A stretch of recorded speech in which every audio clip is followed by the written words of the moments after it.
Yo, this is Caspian Coberly. I'm on the Couch Riffs podcast with Mike Squires, and we're just gonna talk and probably talk about music. Just talk about my Nah. new. Well, hello, everybody. I'm your pal Mike Squires, and this is Couch Riffs Podcast, episode number 299. And my God, I don't know what I'm going to do about my 300th episode. I should do something. Maybe I'll do a giveaway.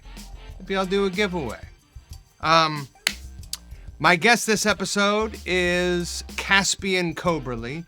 I've had Caspian on my radar for years now because our mutual friend Ryan Crace was telling me about him when he was maybe still in high school, like he was like really a kid.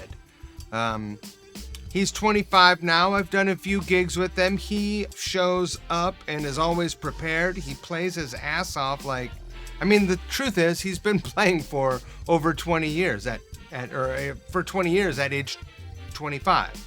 So, it shows. I really recommend checking him out playing live. He is relocating to Los Angeles very soon.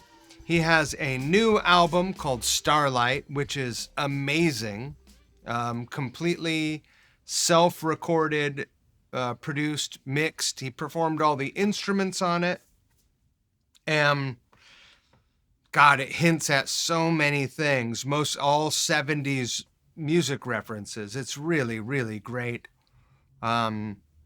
He will be having a record release show May 14th at Oblivion in Los Angeles.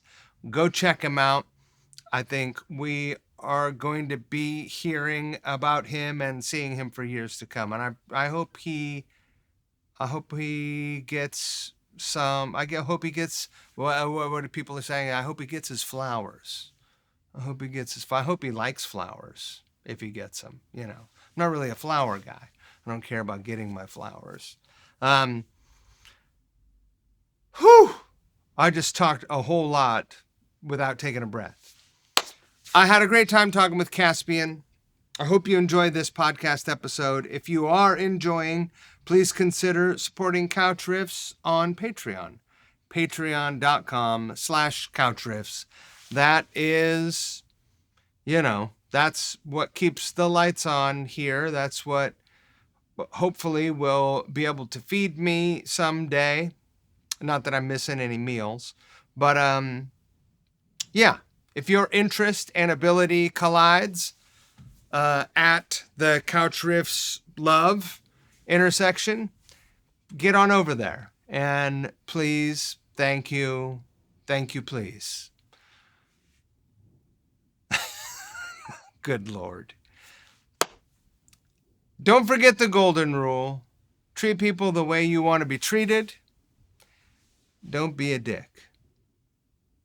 All right. Well, thanks for being on the podcast. That's everything. Okay, perfect. Caspian, welcome to the Couch Riffs podcast. Happy to be here, man.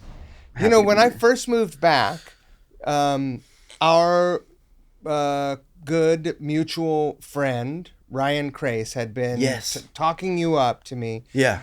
While I was still in New York, right? For years. And then I was at Thunder Road and randomly ran into you there. 100%. Do you remember this? Yeah, for sure. We were playing like a Gibson. There was like a Gibson baritone guitar or something. Was there? Yeah, it was like a baritone SG. Yeah, or it was like a bass 6, but like SG. I don't know. It was a weird guitar. We were messing. You remember that? We were messing around on that. I gravitate to the weird, weird stuff. Yeah, for sure. Yeah. But that day, yeah, in the store, we jammed on some Funkadelic, and I was like, we should get together and jam some Funkadelic tunes. And then it took me a year, but I finally put that thing together. Yeah, that was awesome. That was a fun night. It was an amazing night. That was honestly not like blowing smoke. That was genuinely one of my favorite shows I've ever played. That's like top. Man, that's like, shoot. I mean, that's definitely like top 2. I can't think of. you know, for real. It was for real, fun. man. It was I gotta fun. be honest, man, for real. Yeah. I mean, fortunately and unfortunately, it was my most well-attended Couch Riffs shows of the 3 that I've done. Mm-hmm. So that's great. Mm-hmm. But also, I'm a little bummed. Like, I wish that they were all... They're all equally attended. Yeah, it's just hard to, you know... There's, Your reward for playing music comes in many forms. Yeah. Wait till you're my age. Yeah, it comes in many forms, right? Yeah. Yeah, you gotta, I mean, it's not always the form you want. Sometimes. You gotta want and sometimes it is. Sometimes it is, you know. You gotta want it. You gotta want it. You gotta love it. And, you know, you gotta give your darndest, you know. Do your best. And sometimes it's like unpredictable and just like, you know. I feel like sometimes that'll happen to me with like recordings and stuff. It'll be like, I'll like work really hard on a recording and then, you know, something that I was like, was more chill, people gravitated towards, or sometimes it's just no way of knowing. And then sometimes you do something that was really vibey that you thought would connect, that was like, that was a more relaxed approach. And then the thing that you like labored over, and that thing works. And it's the inverse. And it's just like, it's just so unpredictable, man. Right. To a certain degree. Yeah. I mean, I think to the nth degree, it is unpredictable. Yeah. You know. Yeah. Do you like my neighbors? Hell yeah, man. Let's see. Where do we begin? Let's start at the beginning. You've been playing guitar for quite a while already, and you are under 30. Yeah, I'm 25. 25. Yeah. How long have you been playing? Since I was like 5 or 6. Really? Yeah, yeah. I feel like I saw... It's a long time. It is like 2 decades in. Have you been playing for 20 years, really? I think so, yeah, What honestly. kind of guitar did you have 20 years ago? An Ibanez, like 3/4. A Geo. Yes, an Ibanez right? Geo, yeah. Yeah. Black Ibanez Geo. Whoa. Yeah, it was sick. Good, honestly, a really good first guitar. Yeah. Yeah. You teach guitar also, right? I do. I'm teaching a little bit less now, but I have definitely taught before.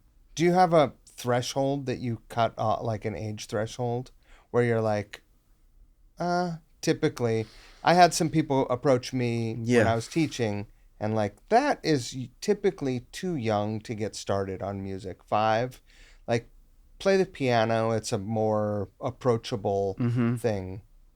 Yeah, I haven't super run into that, like that. Yeah, I haven't run into that. It would just depend. It would just depend on the kid. You'd have to see, because I know for myself it was cool for me. Do you remember that? Like, apparently it wasn't. Usually, it's a frustrating enough experience getting started that. Dude, you know, I was so bail. I was so like delusional, honestly. If I actually being honest, like at that age. What do you mean? I was like, it was sick. No, I was like, I actually thought I was like Mark Bolan. At 5? Like elementary school, yeah. Because my aunt, it's just, you know, I was into a lot of others, but like my aunt had a T-Rex, the Slider CD, and we would listen to that, and like, I literally thought I was a rock star when I was like 5. So and I literally thought I was like good. Like I would pick up the guitar, I was just like, I was like, yeah, I'm the best. And I think that delusion, like, I think just like probably helped. I don't know. I didn't even practice that much too. Like, no, I would be like, really, I was funny, man. I was like, but I really wanted to do it. I don't know. But I would be like half hour. I would be like no longer than a half hour a day, which I guess when you're 5 is a long amount of time.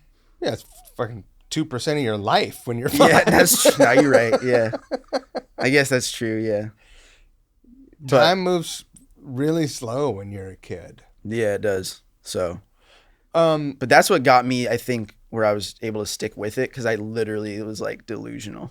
So you, It's just awesome. so amazing. So you never wanted to be Spider-Man or a fireman or an astronaut. You always wanted to be a guitarist. Yeah, I wanted to. Yeah, honestly, so I either wanted to be like, yeah, so that was cool. My parents had like Jimi Hendrix and David Bowie DVDs, like Ziggy Stardust era. So it was like Mick Ronson. Right. And so I was seeing that. And then I really like Star Wars a lot. And so I'd be seeing all the Jedis and stuff. And those are like the two. I was like, either I'm going to be a Jedi. And so I was like, I would tell my mom that I would like, I want to become like a scientist so I can cut off my own arm and get like a robotic arm so I can be like Luke Skywalker or Anakin Skywalker. Or I want to be like or I'm going to be a guitar player. Maybe you could have some sort of AI. Like, what if you had some sort of AI hands, robot hands? Bum me out, bro. That's so messed. No, yeah, that was just me wanting to be a Jedi, Right. And you There's can't. still time for you. Yeah, well, but it seemed like. But do you kind of see the parallel though, like being like a Jedi and being like a guitar shredder? I mean, depending on what kind of guitar player you end up being, I see the parallel in you now. Yeah. But you know what I'm saying? Like it's a similar. Like you kind of like get to wear like cool outfits and like wield like a thing. It's kind of like the same. Sure. It's kind of the same thing, or it's kind of close. Probably the closest thing you can be to like a Jedi is like, or like a lead guitar player. Honestly, you think so? Yeah, I think so. Right? I mean, I don't know. I've never. Or I guess honestly, maybe like a fencer or something. But it's like different. I don't know. Did you say a fencer? Yeah, or like some like knight, or I don't know, like some swordsman. That's probably the closest in a way. We all tell ourselves a lot of things to justify our life choices. Dude, I don't know, man. I see this clearly, man. Yeah. Well, no, I was trying to like figure out like, yeah, I'm just saying like when I was seeing like Mick Ronson, it wasn't like that different than seeing like Luke Skywalker in a way. Well, he was on a pedestal. He was a star. And they're wearing like outfits and they have a thing. They do. And they have outfits, a thing that they're holding. Right. That's kind of magic, Right.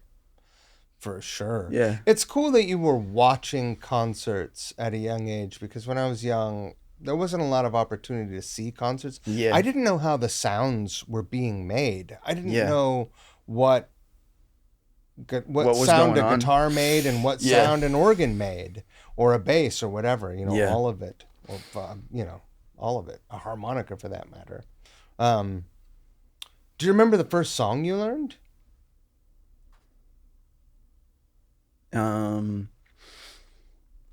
Honestly, probably just like one of the like, I don't know, one of like the like colonial songs, or like, I don't know, like what are they, like the like what, like something out of the Mel Bay book buns or something? I don't know, like that like Mel Bay book kind of stuff, like Three Blind Mice, something like that, or right. Yeah. Do you remember the first song that you first rock song you learned? Smoke on the Water. I think classic. That's pretty crazy. I feel like everyone learns that first, right? Did you learn it? Did you learn it first? Nope. You learned it wrong. Open string, right?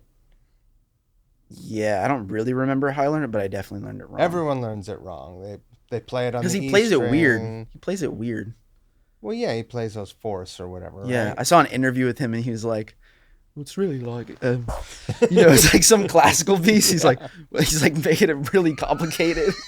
It's like, oh, really, I'm doing like, this is actually Bach. It's like it's a simple riff, but the way he explained it was cool. I don't know. I like Richie Blackmore. Oh, dude. I got into him like so late, honestly. I didn't really like get in. This is like super weird. When I was like really little, I was like, yeah, my introductions to music that got me hype were probably like, yeah, classic rock. Then I kind of like really did not abandon that. I abandoned that stuff for most of my like kid and like teenage years. And then I got really like, I did it kind of backwards, I feel like, than a lot of people. Well, elaborate on that. Like, I was like so bummed out on like, or not bummed out. I was just like, after I started playing guitar, I was like not trying to learn like Led Zeppelin or any classic other than like Hendrix. I liked Hendrix, but it was pretty much immediately I got really into John Frusciante and the Red Hot Chili Peppers because that came out right after I started playing guitar. That like Stadium Arcadium album. So like Danny California was on the radio, and I'd already seen the Jimi Hendrix videos, and it sounded kind of like Jimi Hendrix. Sure. And so then I got really into him, and then I was into that for a little while, and that was like right when I started playing guitar, and then I got really into Yngwie, and really into like Matthias Jabs, like from the Scorpions, and like that kind of stuff. So I like and I was playing it so sloppy, but like that was when I was 8. I got really into that stuff. When you were 8. Yeah, I've always been kind of fried. Yngwie. Yeah, I've always just been like, I was so weird like in school and stuff. Like, yeah, I was definitely like maybe like a different reference point than other kids. But also I'm an only child. Right. So I've always been kind of in my own world. But yeah, like that stuff. Like I was really into like doing like, it was like the tapping and sliding. Like, sure. But I was like, I'm saying like, yeah, I was doing it when I was 8, but I was doing it really trash. Right. Like it wasn't clean. Like you would not see like a video of me. It wasn't like those kids that you see that are like, so like it was more, I just, it was fun. I was honestly. Do you think there are kids that are actually killing it? Or do you think there are kids that are, I mean, I wonder, like so many people are like,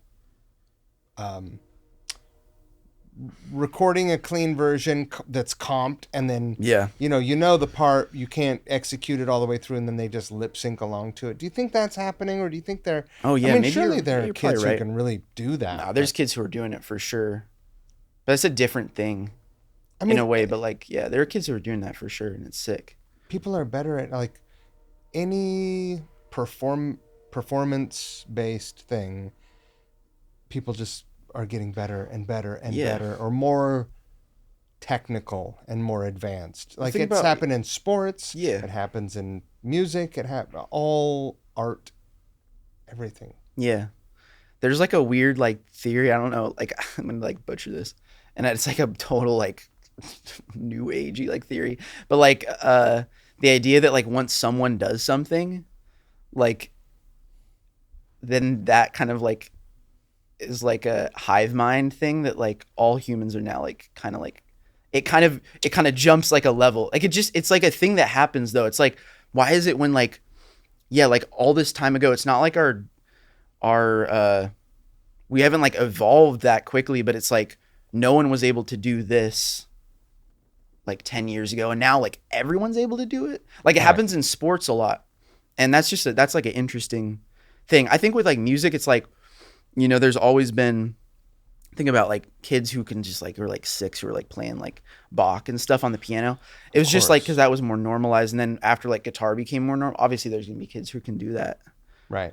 But I was good. Like people knew that I was like, oh, this kid's like, but if I'm being honest with myself, like, no, it was sloppy. I was honestly a pretty sloppy guitar player until,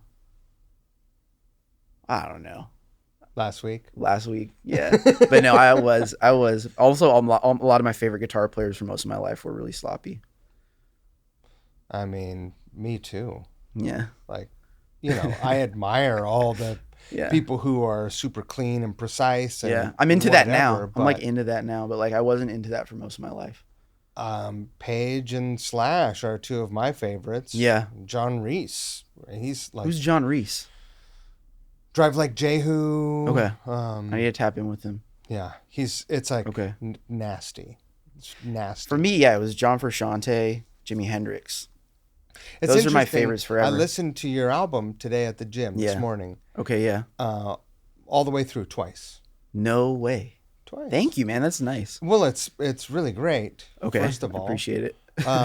But there was one part where something was happening, and it reminded me. There's a lot of great things happening in this record, but there was one part that reminded me of sort of the. Did you ever listen to the John Frusciante 4-track album? His first solo album? This is one of my favorite albums ever. I was like... Same. Yeah. I bought it the day it came out. No, are you serious? Yeah. What?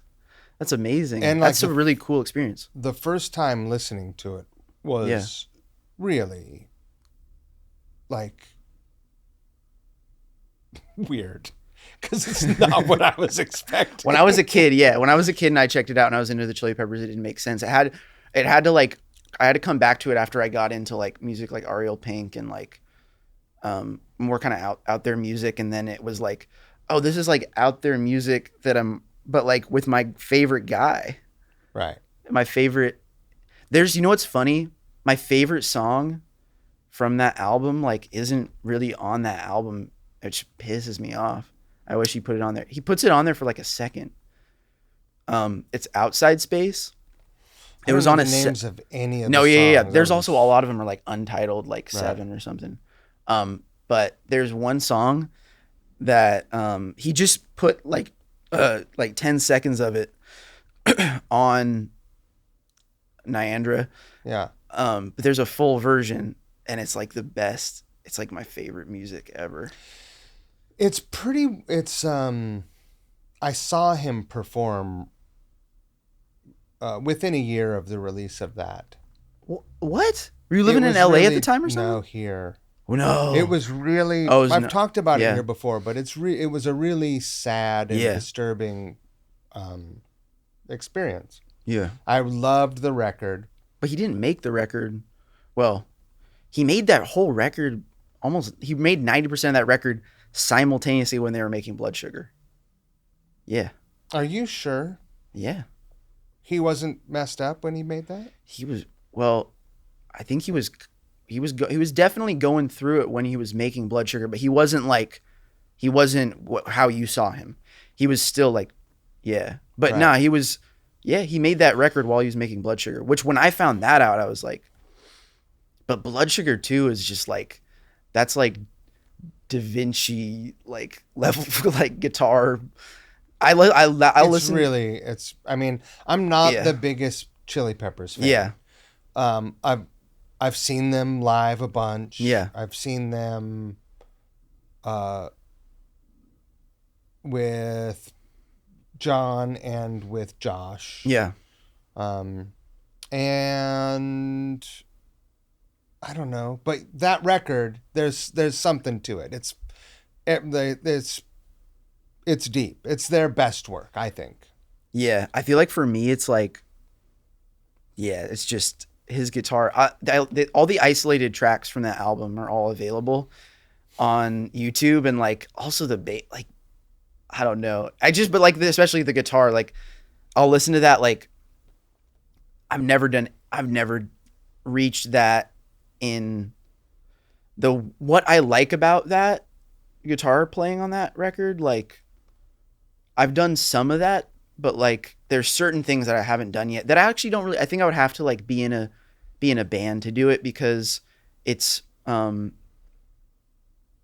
needs to be accompanied by the other things. Like even like on one that I study a lot that's like so sick is the song Blood Sugar Sex Magic. He'll do all these like he'll do like a half step change for like the chorus, and he does it on Suck My Kiss too, where the chorus will be like a half step. I think I'm not super, my theory talking about it's not so good, but I think it is. I think he just goes a half step down for the chorus and then goes back up. He just is making these like insane decisions that just are like make it so exciting and kind of. I think what's so cool is like all his influences, like you're getting Hendrix, you're getting like, was it Zoothorn Rollo and like Snakefinger, and you're getting like, Hillel. And you're getting Hillel. Yeah, you're getting Hillel in there too. Yeah. You know, I think 1000%. He was a fan. Yeah, he was. Did you see the documentary? I haven't seen it yet. No. It's really good. Yeah, I want to check it out for sure. It's great. I really want to check it out. Yeah. Yeah. So anyway, it's like we such took a such a sorry, sidetrack. Yeah, that's such a detour. But yeah, you're talking about my album. Bit, like there's a lot of chaotic texture guitar on that Frusciante album, and there were some bits that I heard, and I was like, oh, interesting. Well, have you heard my record 4 Spiral Through the Dream Dimension? I don't think It's like so. a green. I mean, that's very. This record is like my clean. This is like a little bit. Starlight was once I started getting influenced by clean players. Right. Well, this reminds me of like. I got into Clapton before and then I made this record. I don't like. It's funny. I hear like Peter Green and Shuggy Peter Green. Otis. And, Yeah, Peter Green. But Peter Green and Clapton aren't that. That's not like that different to me. Did you ever get into Shuggy Otis? A little bit. I've honestly haven't done like the crazy deep dive though, for real. But like I've seen like Strawberry Letter and all that stuff. But it's very 70s. Yeah, for sure. It's great. Go listen to it. Yeah, I need to do the deep dive. All right, we're gonna get back to the record, but I want to talk about how you've got everything leading up to today, basically, right? Yeah. So, did you stay focused at the technical playing long enough to where your practice caught up to your enthusiasm? Yeah. Like, could you play Black Star? Yeah. Clean? Yeah. Somewhat clean, yeah. Can you still do it? I honestly, I probably could. I'm gonna make you do it after this. I don't really remember how it goes, but I remember the main lick. I could do the main lick for sure. I could never. I'll tell you one that I've never gotten totally clean. That I always wanted to get clean. And it's an Yngwie one that I could that I remember, that I could play, but I've never gotten it clean. I think it's just Rising Force, the song off Rising the first Force album. No, on I think it's like a 4th album or something. Really? Yeah, because it's with Joe Lynn Turner on vocals. Oh. Yeah. Have you ever seen him? Yngwie's my favorite shredder. No, I've never seen him. He's my favorite shredder though. For that era of shredders. Right. And it's because he plays a pretty much stock Strat through Marshalls. And it's just a little more like, to me, it's just like a little more, even though he's like, his vibe is like so bad. No, it's sick. No, I like him. No, he's sick. I'm just saying no, he's the best. But his vibe is very like grandiose and stuff. But his setup is for that era is classy. When everyone else was playing like super strats Rack through Gear, it was, and it's like, Floyds. that's just not the sound I really like. Well, he was a Richie Blackmore guy. And Uli. Guy. I mean, once I got into Uli, I realized I was like, man, he was like, and he wasn't telling nobody, bro. He wasn't telling nobody that he was. Uli is the dude. Yeah, Uli's great. Uli is one of. There's only been 2 people I've bothered at NAMM for a photo. Yeah. Uli and Blackbird McKnight. Oh wow, that's cool. Yeah. Right. Yeah. I mean, yeah, I would love to meet I've seen all kinds of fuckers at NAMM, but those are the dudes, I would love to meet Uli. Nice man. Yeah, I saw him at the Tractor 2 years ago. How was it? Sick. He did a whole kind of ambient set that was really. He played 2 cool. sets? He played 2 sets, yeah. Yeah, he's dope, man. Yeah.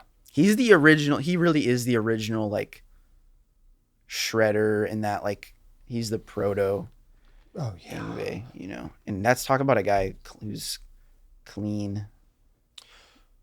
Well, back then there were shredders were jazz guitarists and country guitarists. Yeah. Those guys ripped. Yeah.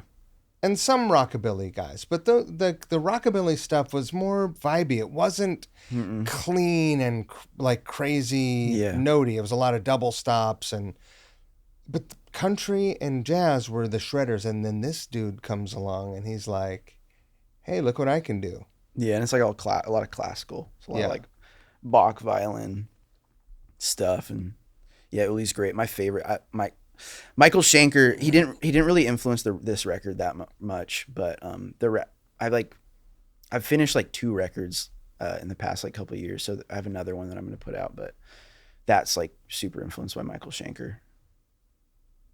Yes. Yeah, he's Have He you was ever my seen biggest. Shanker live? No, I like need to see him. I need to see him, and I need to see. It's so, man, it bummed me out. I could have seen like I was just like working on the album low key, but I really want to see I really want to see this like incarnation of Oasis, and I really want to see Michael Schenker. Did I ever tell you about my Oasis nightmare? No. When I was living in New York, Yeah. I wasn't touring or playing music, but I knew I needed to get back to it. Yeah. And I actually had a nightmare that, there was no sign of an Oasis reunion. And I had a nightmare that I got the gig as the second guitar player in Oasis. And I was so bummed about it. Why? 'Cause I'm not a fan. Oh, really? I was so bummed about it Yeah. that I didn't bother learning the songs. And then I showed up to the gig and I was like, oh, shit. Man. And, like, it was one of those Oh, my stress God. dreams where... That's funny. That's an eccentric stress dream right there. You're not with the Oasis? I mean, I think it's Yeah. people who like Oasis are like over the top about it, and I kind of got over the top about it. I didn't grow up really into them, but I got really into them in the past couple of years, like crazy into them, low key. Right. They have some good songs, but I just don't think it's like there are a lot of. I like Supergrass. I think Supergrass is better than Oasis. Yeah. For what though? Music. Okay. But like, yeah, you just preference. They're not better than Oasis at headlines, that's for sure. Okay. I think what I got really into about Oasis was just like, I got really into a couple songs, and then I started learning them, and that's what made me just go like, dude, this is like too perfect. Like the way that Noel writes is like, especially, like Morning Glory, that record. It's like the chord progressions he does. I was kind of figuring out like what he's doing. Yeah. And it's a lot of cowboy chords, and then he'll put one surprise chord in there that's so satisfying. I just got really, really into that. Probably Live Forever is probably my favorite Oasis song. I think the lyrics are really good on that one, and I like the music a lot on it too. The one I listen to the most songwriting wise that I'm like always like roll with it a lot, because there's cool, like, I don't know, it's very much just like a modern, I don't know, like the idea of it, it's not something that I like would immediately gravitate. It's like kind of a modernized like version of like kind of late 60s Beatles songwriting. Sure. Which I think was something that to me, like, I was like, I'm like not really that interested in it. And then once I just got into it, I was just like, no, they're just so, he just so refined it. Like John Lennon, that it's just amazing. Style specifically. But it's like they didn't do, like, John Lennon has so many different bags. Sure. Like that's the thing. Oasis, it's a little more like they took one bag, but they just it's like the best of. They just refined it so heavy, and that Morning Glory record is just like. Actually, it's funny though. Like I got into that record, like I really got into that record last year. Right. I'm always getting into new. I'm always like getting really into new stuff, or like new cool. Like old stuff. I guess for the first time randomly. Like I didn't really do a Led Zeppelin deep dive until like the pandemic. Right. I've been playing guitar for like 14, 15 years, And then you were like, oh, I'm going to check out this Led Zeppelin band.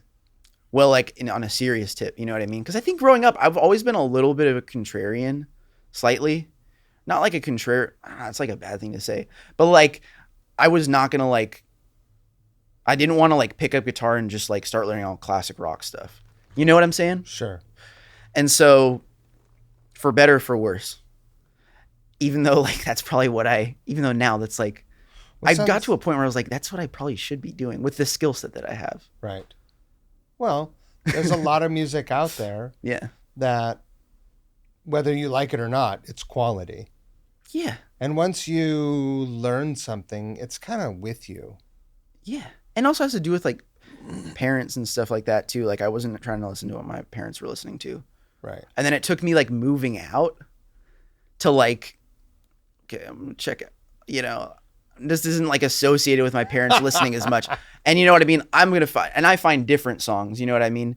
Than what my parents like. It's just the fact that my parents grew up when the kind of skill set that I have was the most prevalent, coming out with the best stuff. But yeah, I went crazy Jimmy Page, yeah, and I'm still in that a little bit, but that's a puzzle. That dude's a puzzle. It's so deep. So deep. It's probably one of the most confusing. I think one of the most musical guitar players. Yeah. He was producing those records too. Yeah, for real. And just like with, he was with what's that? It's the other Johns, Andy Johns. Yeah, it's his when you think about his style, you think about A Whole Lot of Love, but it's like it's so much deeper than that. It's like goes so listen to In Through the Outdoor is vastly so sick.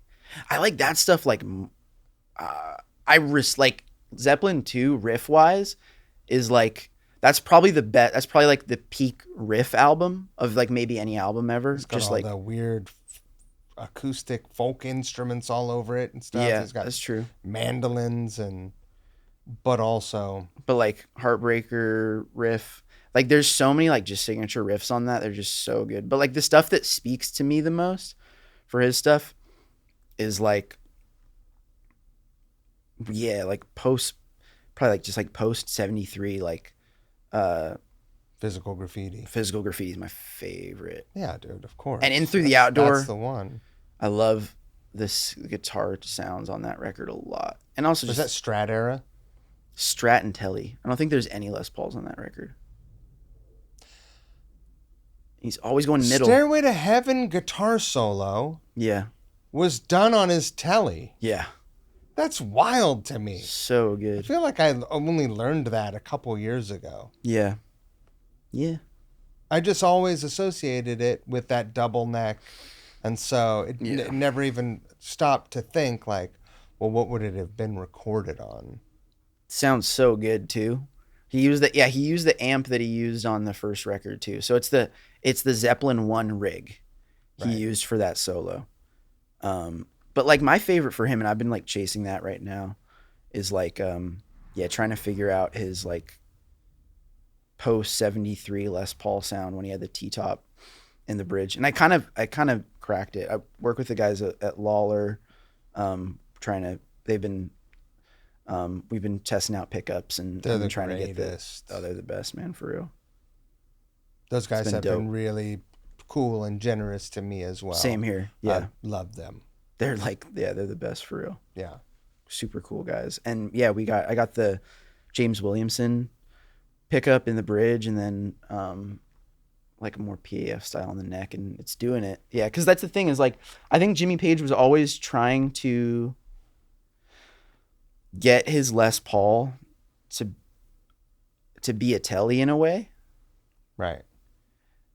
And I like read an interview with him recently that like it all made sense because like he was like, yeah, I mean the Telly's great, but like it's not. He has funny terminology for like he'll be like, this is a really good piece of kit, or like he'll be like user. He says user friendly a lot. Like the Les Paul is a very user friendly guitar. It's like I like feel that though. It's like easy. It's short, with a short scale length and the no noise or no buzz and stuff coming from the Telly, which and it doesn't intonate the same, with the classic style bridge at least, I love a Telecaster. I love Telecasters too. I think they're the best. Yeah. But Les Paul's pretty good. Les Paul's Strat's pretty good. I've been actually thinking about all that stuff a lot lately, like just like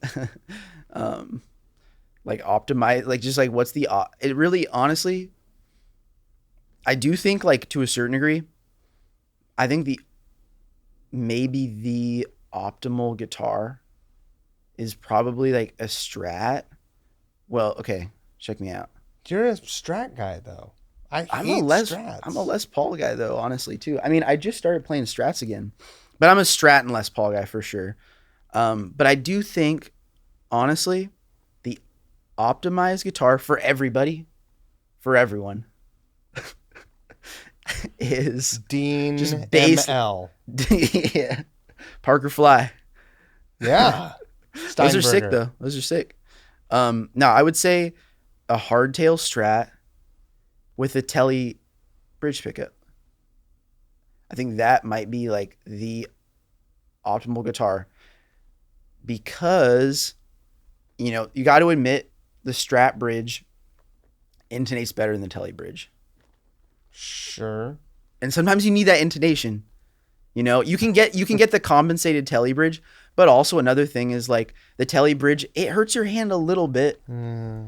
Strat bridge, pretty good. Strat bridge pickup, stock Strat bridge pickup. I love it for for gnarly, for like when I was really into like Richard Hell's guitar player and like post punk stuff and John Frusciante, and for that bright thing, it's amazing. But it's not as overall user friendly as like a humbucker or like a Telly bridge pickup. And the Telly bridge pickup is a really good pickup. I love it. I think it's the best. It honestly might be the best. Yeah. I think it's the best pickup. It honestly might be. Yeah.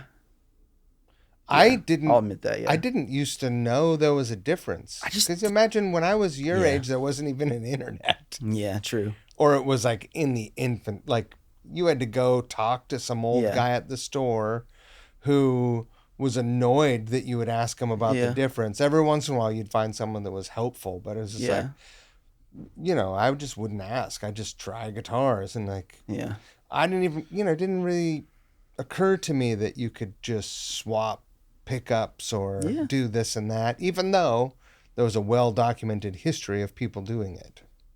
Yeah, there is. It's just like, it seems like what other people do. Yeah. If a guitar wasn't intonated, I'd just be like, this one sucks. I'll just try another one. Yeah, that's real. The other thing, I would say noiseless Telly, like a Telly bridge pickup that sounds exactly like the best Telly bridge pickup, but noiseless. And then Strat neck pickup, and you don't really need a middle pickup, but maybe put a dummy one in there just so it looks like a stock Strat. Right. Because that also, I will say, like the Strat, like just the stock Strat, like a 60s Strat, I think, with a bridge cover on it, is the best looking guitar. Bridge cover? Yeah, you got to have the bridge cover on it, even though they fucking suck, dude. Sorry, I don't know. You can edit that out. I accidentally said a bad word.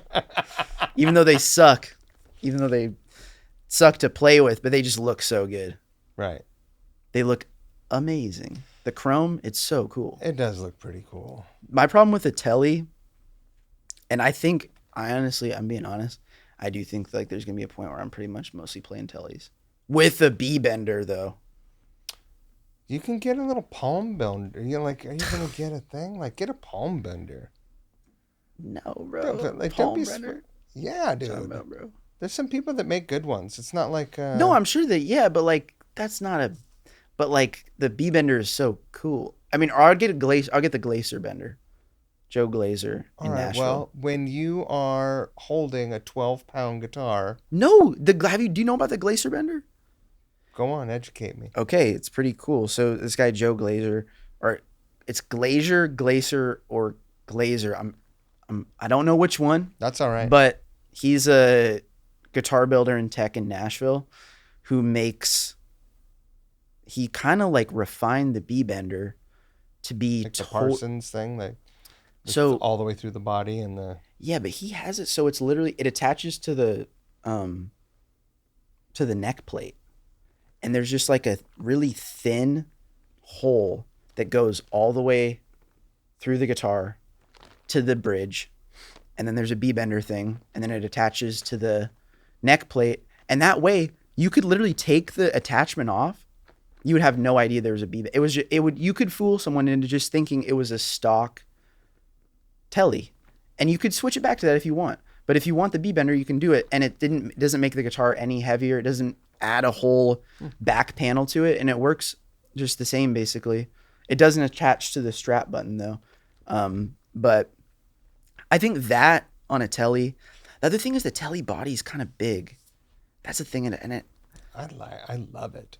Yeah, I love the way they sound though. They sound so good. It's the best. Yeah, they sound so damn good. I can't. Yeah, whatever. Let's get out of the weeds for a moment. All right. Let's go back to whatever 12-year-old you. A friend once told me, the only thing harder, than learning how to play like Stevie Ray Vaughan, is unlearning. And. Okay, yeah. Right? So, once you absorb that sort of thing, and it seems like you've absorbed a lot of stuff over the years.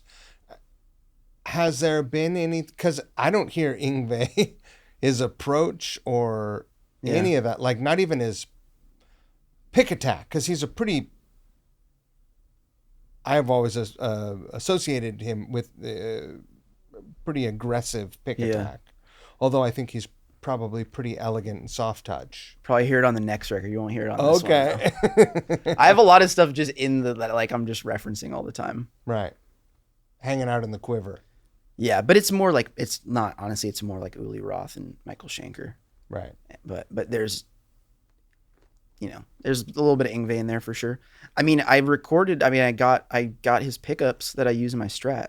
Right. Yeah. That are my favorite.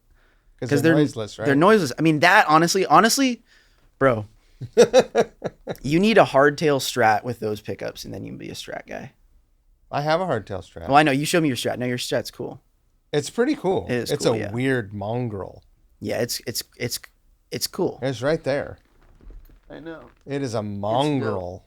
No, I like it. Yeah, it's got a pretty, it's like kind of a really like 50s kind of Tele bridge.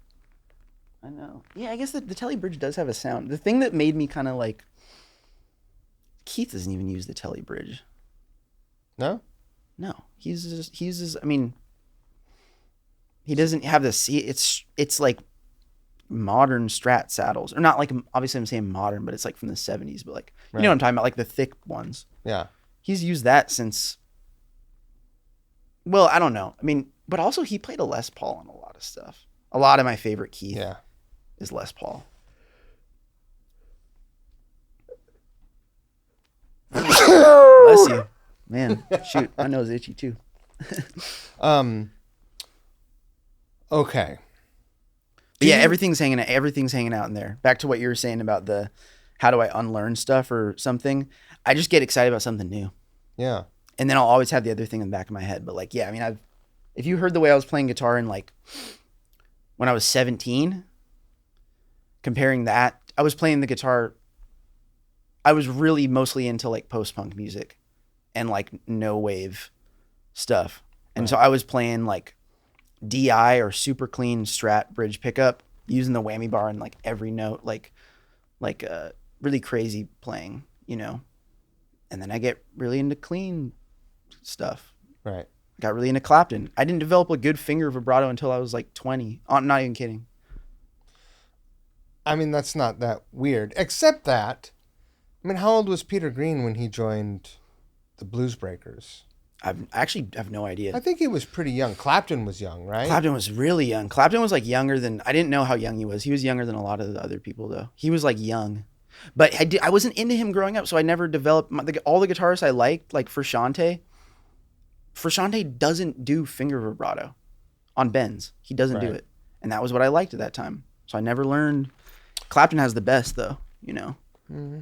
Wait, who do you think has the best finger vibrato? I think Peter Green. His finger vibrato? I love you like it more than... I think he's a better... There's the other guy on Then Play On that also... What's his name? Oh, yeah, that guy's good too. I'm forgetting his name, but he's great too. Smoking. Yeah, and he was playing like a... Strat? He might have been playing a Strat on that. I know that he played a Les Paul with P90s on a gold top on a lot of that stuff. Jeremy? I don't think so. I can like picture him. Is it Danny Kirwan? Yeah, that's right. Danny Kirwan, yeah. I think he's like blonde or something. Yeah. I don't know. Dude, what's that one Peter Green that's just Peter Green for me is tone. Dude. Tone and phrasing and is tone though. He's a tone guy. Some of the best sounds. I mean the Supernatural. I'm a Then Play On guy. It's like the saddest psych blues of all time. It's so Green sad. Manalishi. So it is so sad. sad. You're right. It is it's actually so sad. Yeah. It's the saddest record. It is actually really sad. Yeah, you're right. And it's not like the blues is sad. It's like it is. No, it's like sad in like a clinical depression way. Yeah, for sure. No, and like you hear it, and it's not just the words. It's all the way through. The whole it's thing, the music. bro. It's the vibe. Yeah. Yeah, you are a Peter. You did because you got a record. You got a damn artwork. You had a damn painting of yourself as that cover, bro. That's amazing. It's pretty funny. Yeah, it's awesome. Pretty funny. It's amazing, bro. I remember when you sent me that. I was like, because it's funny. I was so that record really. Could you hear a little bit of that in my record? Yeah, on the first track. I mean, like there in particular, were a couple tracks. I was really doing a "Coming Your Way" on the first song with a drum beat. I was going for that. Well, it has green in the title too, right? Yeah. Right. That's yeah. Yeah. So. Well, there's that drum beat, and I was like, okay, but like vibe wise, it's not the same. But there's it goes a little more deep purple, bits. and then it kind of ends kind of Sabbathy. There's some bits that I hear. I'm like, oh, okay, like the sort of moving chords, the 2-note kind of. Yeah. So when you sent me that, I was still really in that. So I was like, damn, this guy. Yeah, I was cool. I was stoked that that's a record that you like a lot. I think for me, I mean, I love, that's like the record. I mean, Green Manalishi's probably my favorite on that record, or Coming Your Way. My favorite Peter Green, though, is Albatross and the Supernatural. Those two instrumentals. Yeah, man. He made just two of the best guitar instrumentals. And I love that. He's the guy from the 60s who made those guitar instrumentals that are on the level of like Sleepwalk, you know. Absolutely. Yeah. That's like my it's another one. Do you know the like instrumental version Ride Into the Sun, Velvet Underground? Oh, I don't know. That's another one that I put in that category. Okay. Of I think it's like just Lou Reed playing guitar on it, but it's so good. It's in that category of like almost this is like this like Sleepwalk, Albatross, Supernatural. This like almost like the songbook or like these are like the lullabies of the lead guitar world, you know. Okay. Yeah. Do you remember what was the first record that you made? First time you ever did you have a high school band? Yeah, I did have a high school band. What were you guys doing? We were doing like, man, it was so interesting because I wasn't listening to really any rock at that time. Right. So I was like, but it was kind of like, it was pretty poppy. It was like kind of poppy rock, I guess. Yeah, we recorded that. That was like, that was when I was in high school and I was like 15, 16 or whatever. Right. Yeah, I still think that stuff was good, but I didn't yeah. I was into rap music at that time though, mostly. I was into more like I was like honestly more into making beats than I was into like playing guitar for like a while. Right. Yeah. Did you ever can you play keys? Nope. No. No. I can play drums and bass though. Dude, I told you we talked about it, right? Yeah. That Fishman pickup? Yeah, I know. Yeah, I'll have to check that out. Dude. So sick. It's called the triple play. Okay. Yeah. It's a wireless MIDI pickup.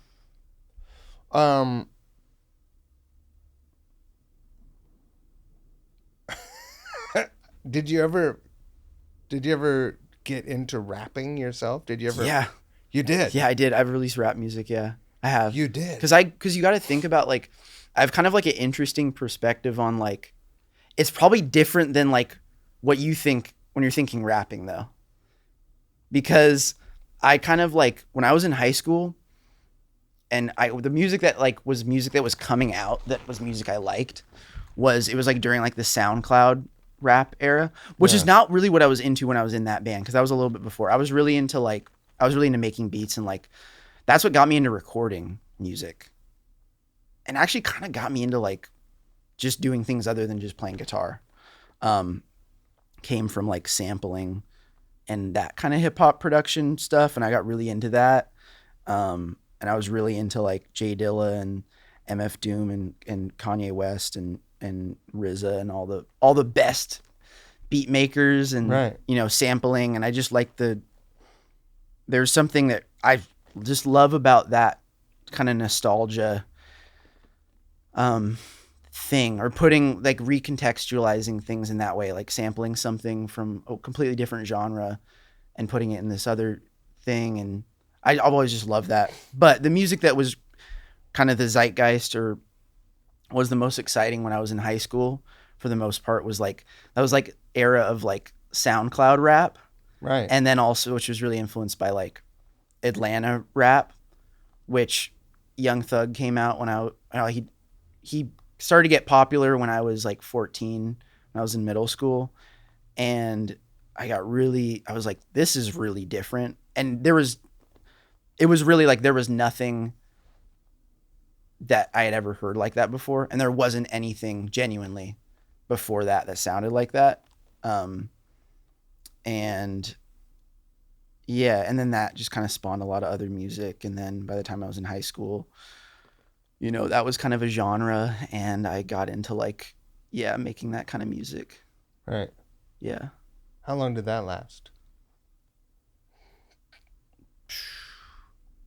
Where I was like making like SoundCloud rap, or like making like auto-tune like music. Is that what it was? Auto-tune music? A lot of auto-tune, but I was also doing there's more rap, but like I cringe about that a little bit. I still like the auto-tune stuff, or not cringe, but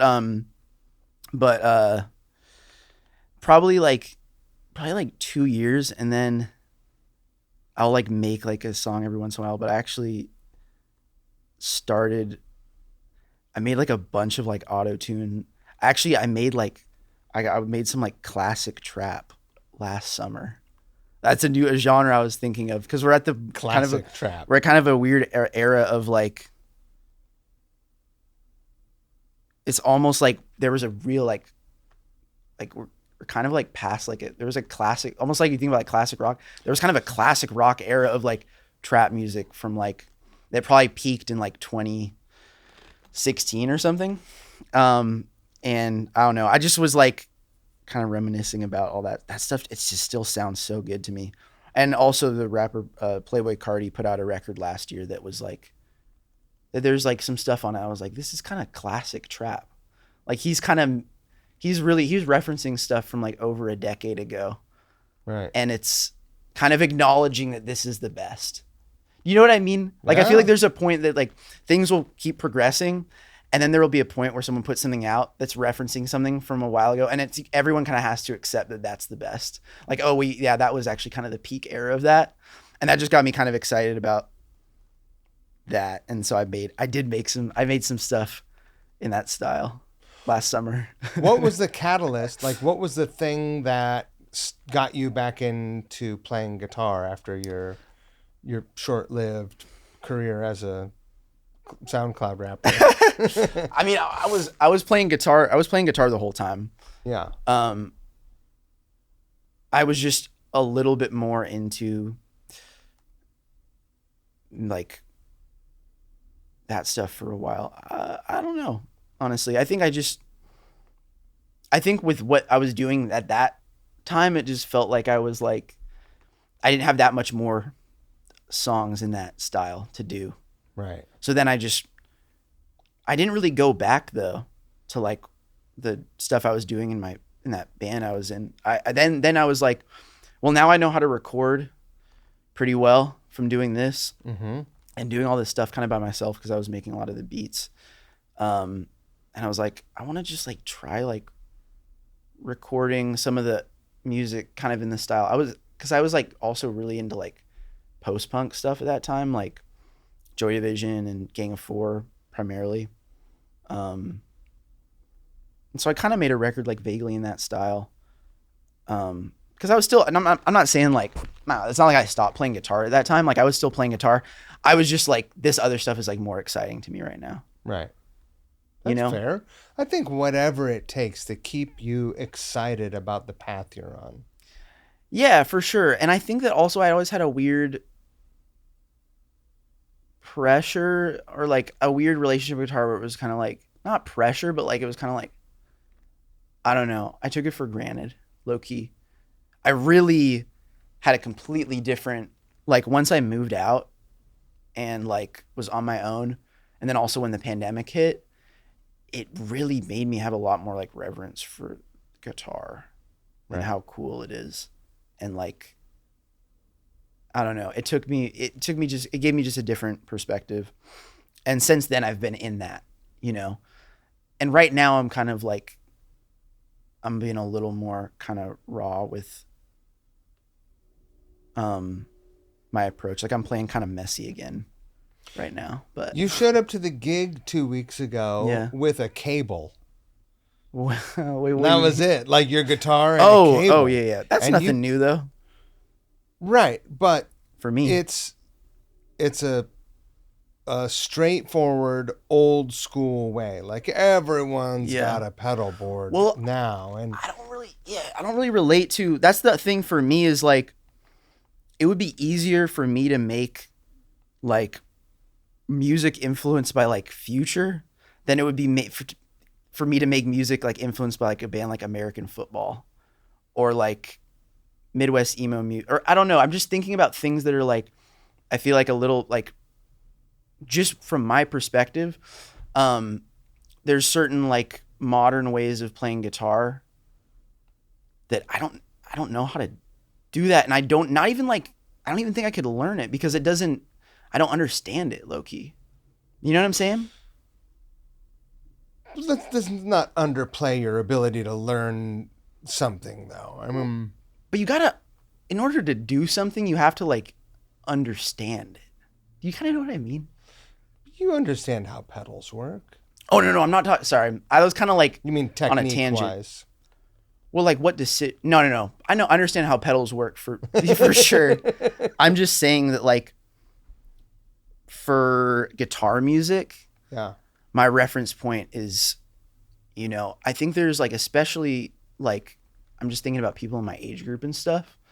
A lot of the stuff like that I feel like is very prevalent, like kind of like shoegaze or like relevant right now. And also like the stuff from the 90s that is like a lot of big muff and fuzz and washed out reverbs and either that or like really, or technical clean, like that kind of stuff. It's like, I think that stuff's cool, but like I'd be better off making a complete, making music on like making beats. Like I would, because I listen to that music. I don't really listen to, even though it's guitar, I don't listen to that music and I don't understand really how it works. In the sense, like, I wouldn't know what decisions to make. Like, I wouldn't know what chord change to do because it's not like, it's a different thing. Do you kind of know what I'm saying? Oh, for sure. And I don't understand that music. Yeah. There's stuff kind of vaguely from that I actually do, like the band Duster. I really like, but I haven't listened to them in a long time, but like I made in like 2019 and it ended up being on my Four Spiral record. I did a song that was kind of, I like the way they kind of, that makes sense to me, or like a band, the Red House Painters. That's also kind of a different thing, but like generally like Red House Painters. So good. That's something that like I feel like is a little bit kind of has become prevalent again, that I like that stuff. But some of the kind of shoegaze or emo stuff is just like, it doesn't make sense to me. Right. You know? In the way that like Young Thug, Michael Schenker, Susie and both in the same category. Susie and the Banshees, Graham Parsons. Like, there's a lot of music. I like a lot of different kind of music, but you know. Right. You have to be honest with yourself. It's like being like, it's like your sexuality almost. Like, Sure. you gotta be honest with yourself. Sure. Bro. Like, what makes sense to you? What do you like? Well, and if you're not honest with yourself, you're wasting your time, but also Yeah. people that you collaborate with, you're going to be 1000%. wasting their time too. 1000%. Right. 1000%. I mean, I'm sure like there's some stuff, but I'm just saying that like when you're saying like my approach, just like plug and play, like, yeah, I mean, what pedal? I mean, you know, pedals are cool. The only time I'd ever use, well, that's not totally true. I mean, like, but I would rather just have an amp that like has the sound I like than just get like a Fender like DeVille or Deluxe and like have like 5 like Marshall emulating pedals that are like, Sure. you know what I'm saying? Like, You I'm plugged never into thinking about a my- clean platform. You were plugged into my Friedman. Yeah. You had the preamp on 10, and I was just like, what are you doing, dude? And you're Well, like, it needed to be I'm- distorted. Right. Because I'm but- going to want to be but that distorted. almost never your volume was on 10. That No. was like, I was, when you showed up, I was like, this is going to be a catastrophe. Are you serious? What is this fucking kid doing? Dude, I did it last time. Is that how you played at the Yes. last? I don't remember. Okay, that's how I did it last time. Well, If it was a twin reverb, right, we would be in trouble. If I showed up no pedal, twin Right. reverb, yeah, it would have been a bad way. right, but it came off fucking incredibly well. It was great, so great, and I was like, all right, hooray for Caspian, hooray for classic approach, and I guess hooray for Stratocasters. Yeah, the Strat's pretty good, man. There's a lot. I understand why people. I understand people's qualms with the Strat, but Works for you. it could work. Well, you already have this one too, but like I'm telling you, like it's just such an optimized guitar. It's so first off, it's so the only things that the Tele has on the Strat, I think, and some of the tone does come from the bridge, from the stock bridge, which Okay. is real. The only thing that Tele has on the Strat is the ability to turn into a B bender and the bridge pickup. And also it's a better in-between tone. I like the neck better. But I like a big chunky yeah, neck. me too. But I got a Strat with a U-shaped neck. Yeah. I don't like the modern C. When I was a kid, I liked it, but when my hands grew, I started to get like tendonitis. I have to have my whole hand around the neck. Right. So I'm with you on that. But you can get that's not the guitar. That's just like generally. Sure. But yeah, I like the U shape. Yeah. Yeah. Anyway, bravo. It was great. Oh, thanks, man. I appreciate it. It was it was amazing. Well, if I didn't know the back, if I just showed up like that and I didn't ask about the back line, then that would have been unprofessional. But if I know, like that's what I'm saying, bro. It's like if there is distortion in the amp, if there's the ability to get sustain and distortion out of the amp at a reasonable volume, at a volume I can play at for the show, then I'm gonna just rock with that. Or and if it's something where it's like I'm playing like with the Matt Cameron band, is this real? I brought a tube screamer because I'm on 10 distorted out of the amp because we're playing like punk rock stuff the whole time, and I need to go up to 11, so I need so I hit the tube screamer. Right. But that's about it, How did you start playing with him, by the way? I met him at we both knew Alan White, drummer from Yes, and John Lennon and George Harrison and stuff, who passed away, who lived here, and he passed away, and we played at his memorial together, and I was tasked with arranging some like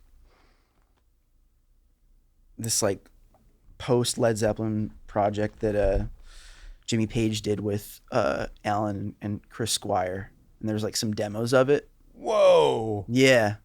It's on YouTube. You can like find it. It's called XYZ, because it was when Yes broke up for a second too. They did like this little Yes Led Zeppelin. And so I put together like a demo of kind of an arrangement for it, and then I was singing and playing guitar on that, and then Matt was playing drums. Like that's how it was for the ensemble. Yeah. And then he thought it was cool that I was able to like do all the instruments on everything, and thought it was a cool drum part, and like thought I was a good guitar player and stuff, and so he just wanted to work with me further, and we kind of also hit it off hanging out. So yeah. Rad.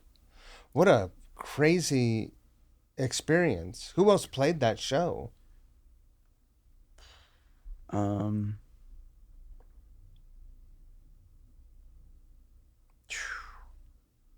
I think some of the Heart guys. Yeah. I think Michael. Dude, that's a good, Michael DeRozier, drummer, unbelievable, one of the best. I'm always amazed by that guy. I think he played it. I think maybe Steve Fossen as well, amazing bass player. Yeah, there's some people, man, for real. But that was a minute ago. That was like 4 years ago, 3.5 years ago.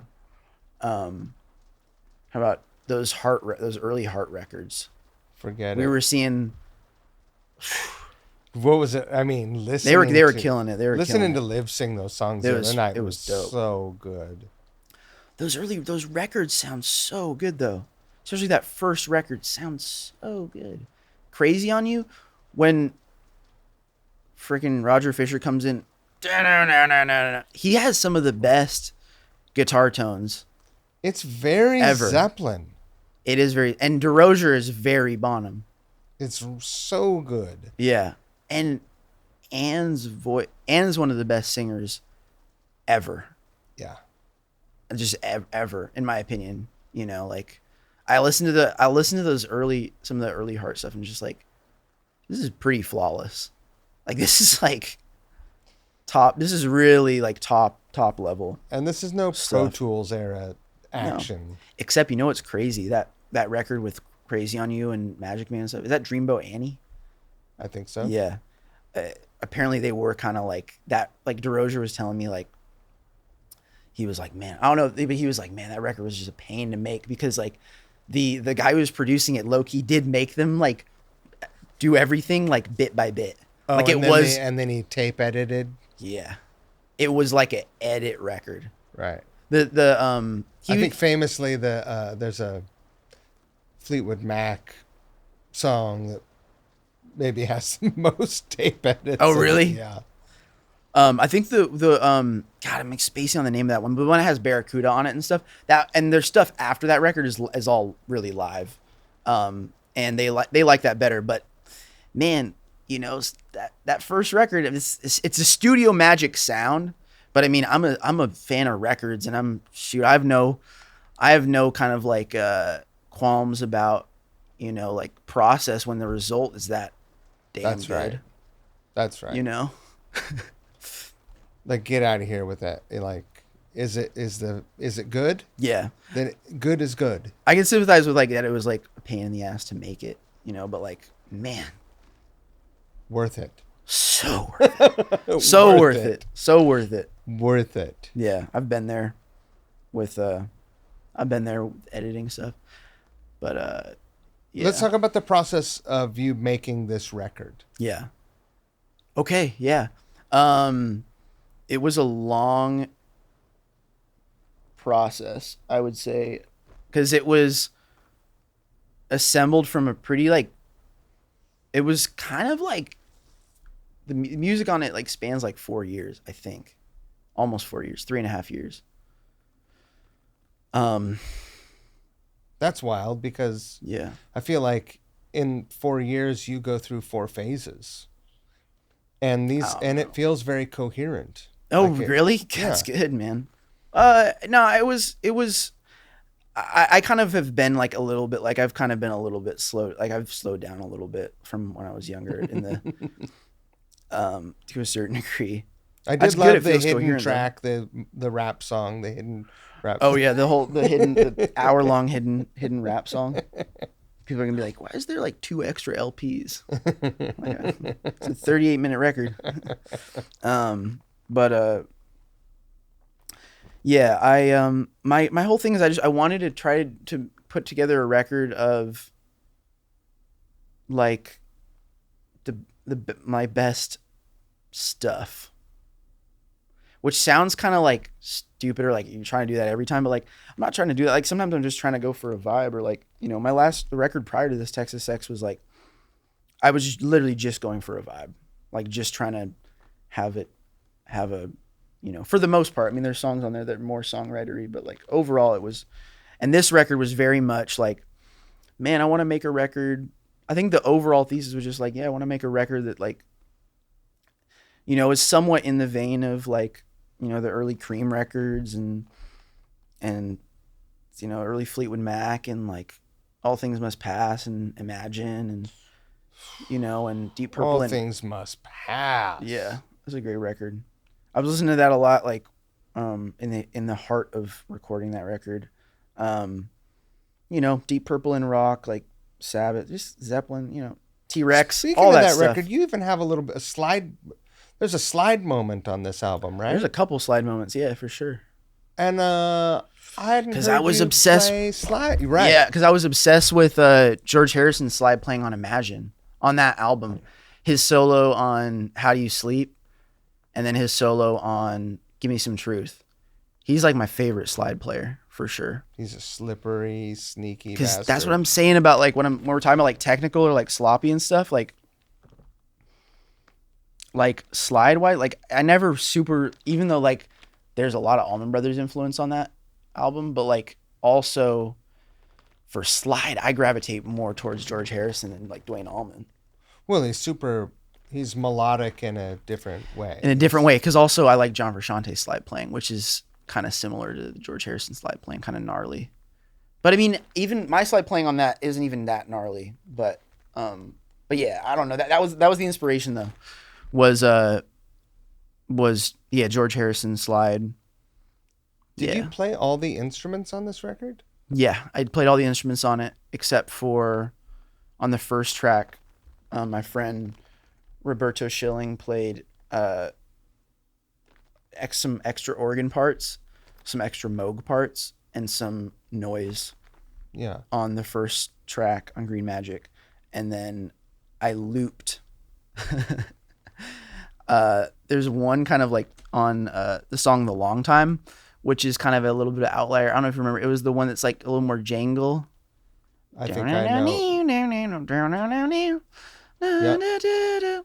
That's a loop of my best buddy Ben Root playing drums.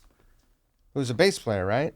He was a bass player and guitar. He's a guitar player too, and he'll be playing guitar and keys at the release show for this album, actually. Oh, rad. So we were actually just rehearsing just right over there last night. So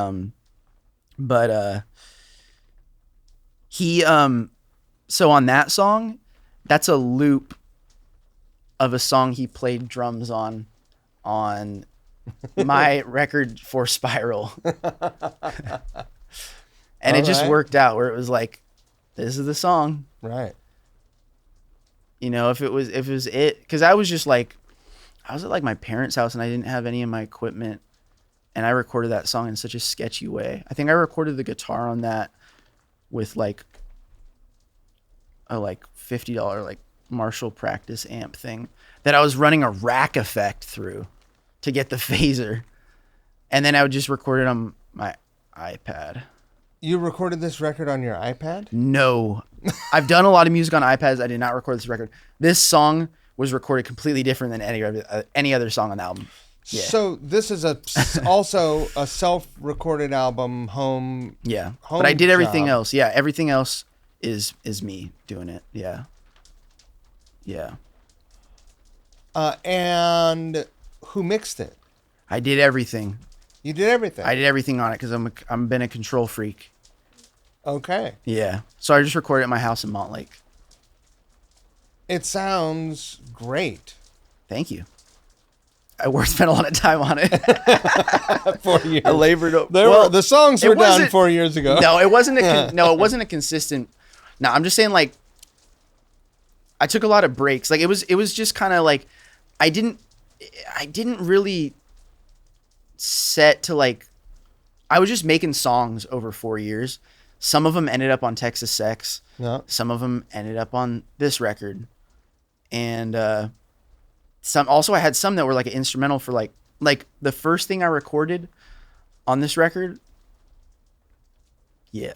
The first thing I recorded on this record was the instrumental for the song All That I Want, which is the live song on it. Kind of Allman Brothers-y kind of one. Okay.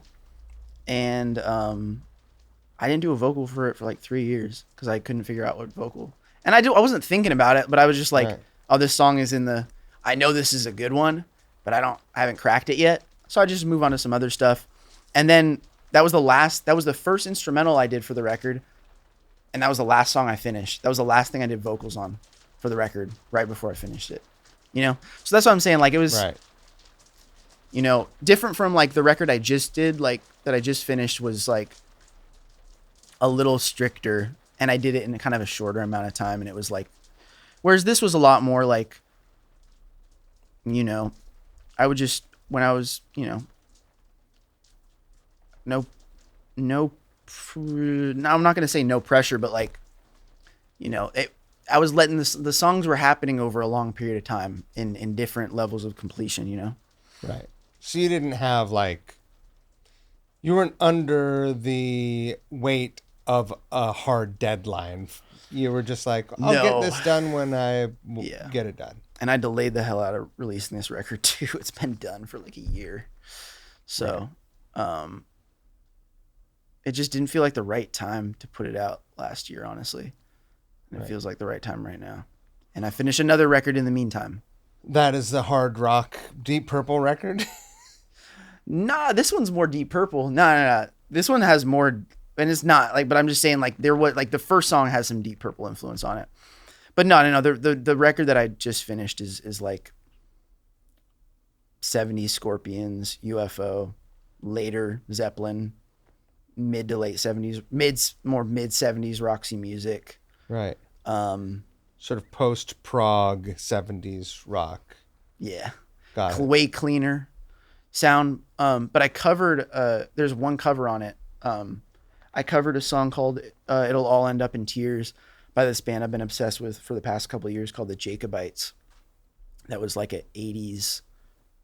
Are you familiar with the post-punk band Swell Maps? Nope.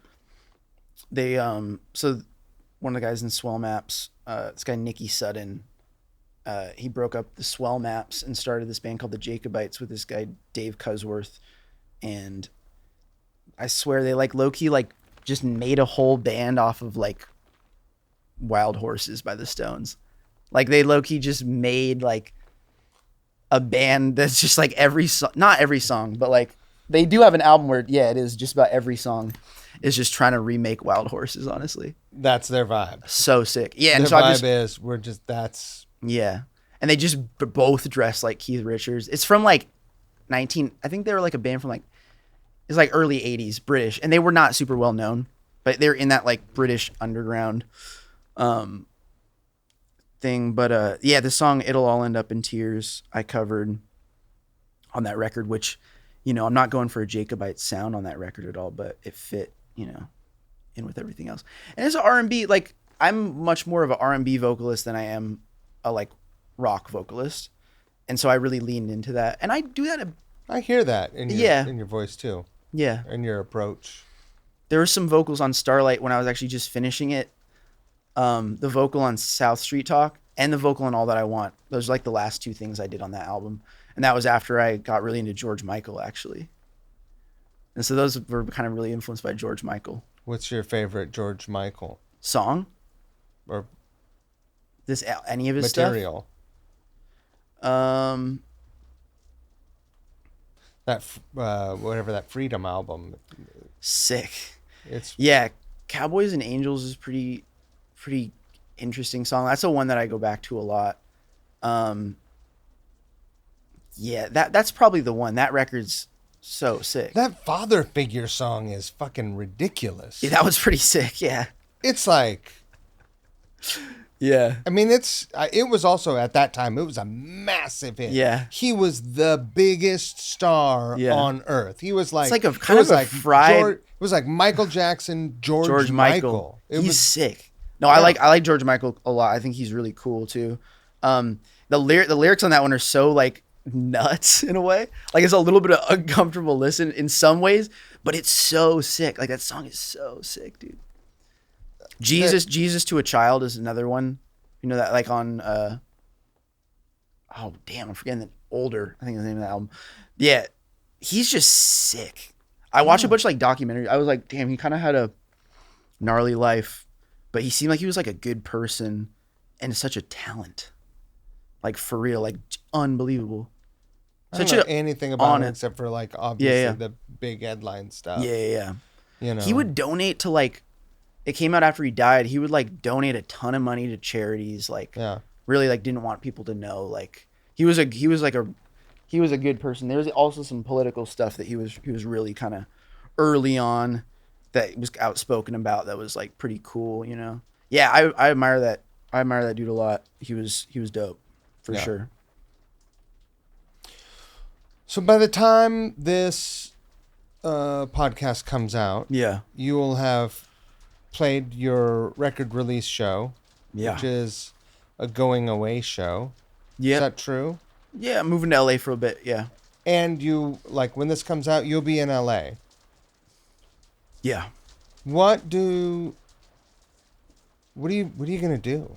Like, what am I gonna do? What are you doing in LA?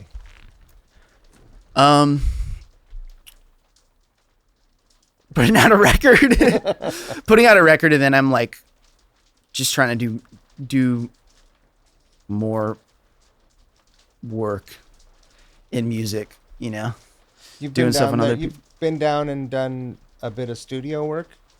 Yeah, I have, and I just want to do more of that, and also like, I think that it could reach. I think it could maybe reach an audience that maybe would gravitate to it a little more down there than up here. That's another thing. And so, yeah, just, I can't believe how loud the rain is here. Speaking of Seattle, I love Seattle so much. I love Seattle too. Yeah, with all my heart, I love Seattle. And I've moved away. I've tried other places. Yeah. And I end up back here, Well, it's so nice. I mean, that's the one thing is like, also it's so pretty. It's a beautiful place. It's an actually like pretty place, I also have, over 30 years of relationships here. 1,000%. I have 3 years of friendship building and relationship building here. Yeah. And it has more, in some ways it has more than it did when I moved here, but in other ways it has a lot less. Less what? Well, it has less music venues. There's less public enthusiasm for live music. Yeah. Yeah. Yeah, for sure. It's a different, the culture, it's a different culture. Also, like, I wish there was, like, more money being poured into it here, too, to a certain degree. There are some great organizations. There are some great organizations, 1,000%. You're totally right. But, like, man, there's so much money in this city, like. Yeah. It's crazy. It's kind of crazy, you know what I mean? It's sad to me how much money is here in this city and how it is, seemingly not funded into preserving what and not to be precious about like, oh, I used to get a sandwich over there, that like not that kind of thing, not preserve the old places, not that. Yeah, but I mean that's still valid too. Preserve community building spaces. I think that 1,000%. I guess people just order things off Amazon more now. All like they just that's where you buy things and they come to your house and you don't have to get on a bicycle or get in your car or get on a motorcycle and cruise across town to buy a magazine when it comes out because it's the place in town that carries. Yeah. And then you you have a conversation, you learn about some stuff. Now people just look it up on the internet. Yeah, I mean, also I just think the whole tech culture is just super like dystopian, weird, and like, yeah, it's you also then you're like, yeah, those people aren't going to be like funding or wanting to care. Not all of them, obviously. Like we had like Paul Allen, who was in tech and was a huge, you know what I mean, like curator and Massive but that was proponent. that was a little Yeah. bit of an exception to a certain degree, and I think maybe older generation, but I definitely think that like probably like I don't know. It's weird, but Yeah. that's everywhere to a certain degree. I mean, I love San Francisco a lot too, and San Francisco has some of those same, Oh, it's it's it's worse. It's worse than worse here. there. Yeah, it's worse Yeah. there. Which that would be such a sick place to be like really sick again too. You know what I'm saying? It's an incredible I place. love San Francisco. I wish if San Francisco had like music industry and was cheaper, I would love. It's like most Goldilocks, like just like Right. nah. I would live there in a heartbeat. It It's is a so nice there. well, it has a it's the most European feeling city in America, I think. Yeah, I think you're right. Somehow. I can't really put my finger on why, Yeah, I know what you mean. because there are much older cities. I know what you're talking about though, for real. Like there's like a lot of things. Yeah, I don't know. It's cool. I've some like friends in kind of skateboarding that live over there, and I always love going to visit, and I'll be visiting them pretty soon. Um, but yeah, also I like LA a lot too. I think it's the right place for me to be for a little bit with this record, man.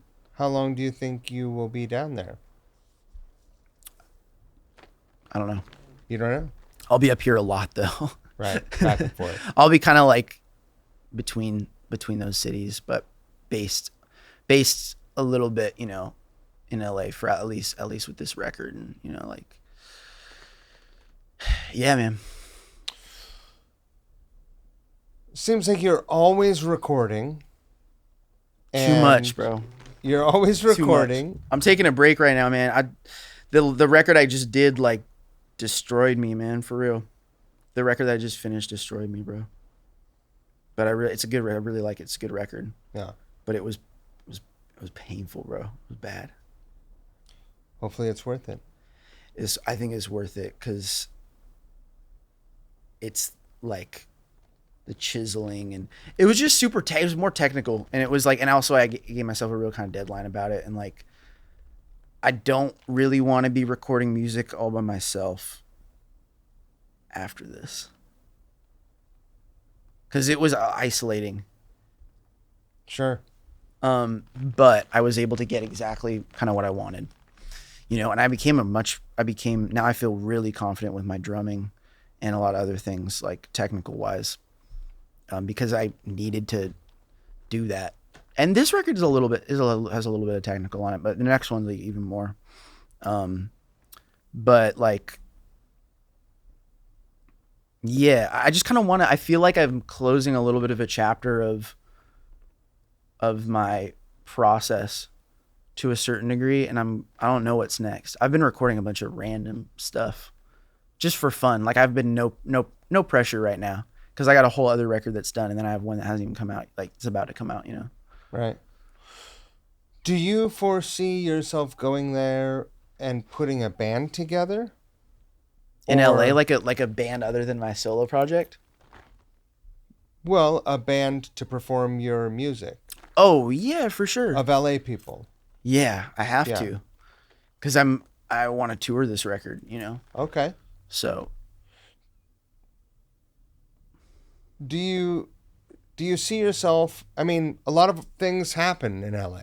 yeah, People move there all the time, people leave there all the time. yeah, And it is most certainly a city of opportunity. yeah, I think Seattle and New York are the two places where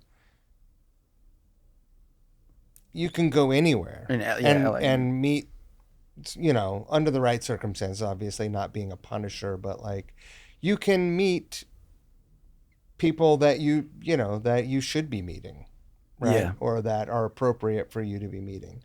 For you to be meeting a movie producer, maybe not the person, but some record producer or some Yeah. band manager, etc. Like there's just loads of people there. Yeah. Eyes that are like connected to industry, because it's like also it's like making a living. It's like there's like a lot of like pragmatic stuff too that I feel like I've had to like think about a lot lately. You know what I mean? That's like Sure. it's hard, you know, and like it's hard, and I want to give myself the best chances, you know what I mean, to like get in a good position. Would you, I mean, are you open to the idea of going, are you going to keep yourself open to the idea of auditions down there? Because obviously there are loads of auditions that happen there. Bands are put together for artists, whatever, big bands have open auditions. There are a handful of casting people there for bands. Oh, here come the drums. Hell yeah. Um, Yeah. I mean, to a certain degree, yeah, but yeah, I would say so. But like, I'm also like trying to be also a little more focused on like production and studio yeah. stuff for other people. But if they're right, if it made sense, it could be cool. Yeah, Yeah. I'm down. If it'd be cool, yeah. But yeah, my goal just right now is just I want to push like I'm trying to like with these records like this Starlight record. I'm just trying to like, and what the live thing is going to be like, which isn't going to be too different from what I've been doing up here, but like, I'm just trying to bring like what got me into music, which is watching Mick Ronson and Jimi Hendrix. That was so like amazing to me. And like, there's nothing, I don't know. That's like, I don't want to sound like but like, I'm not seeing that, like seeing people do that in that way. You know what I mean? And so I just want to carry that torch and like bring that vibe because it meant so much to me. And I feel like it's not in that, it's not that thing anymore. It's not like carried in that same way. And I just really think that stuff is cool. And so it's my goal, like, I just want to like show people that kind of stuff because I think it's sick. And there's also been a lot of like weird like politics of like music that have messed stuff up in a way. And I still feel like we're stuck in like a certain way of thinking about like rock music. At least I'm not saying that there's not people who are making like lead guitar, like rock and roll blues influenced or whatever. You know what I mean? It doesn't even have to be that, but like, I'm just saying that like, it feels like we've been like the stuff that gets pushed, even though it changes, it still feels like it's low key been stuck for like 20 years. Like, right. Plus, like we still feel like we're in it's like indie culture, whatever that means. It still has like this kind of like thing over rock music that like which is fine, but I'm just like, I don't know. I just have a totally different perspective on that stuff. And I just want to give people another option and show that like, like this is another way of going about it. Like guitar solos are cool. And like, you don't have to be like, you know what I mean? But like, no, it's like, it's about like, like Mick Ronson's cool. Like the coolest. And maybe. It's still cool. Yeah. Mark Bolan's still cool. Like this is still swag that like people are still ripping off in ways, but it's like they're not, maybe they're not doing it. They're not doing the substance of it. You know what I mean? Or like the whole thing is a really cool art form.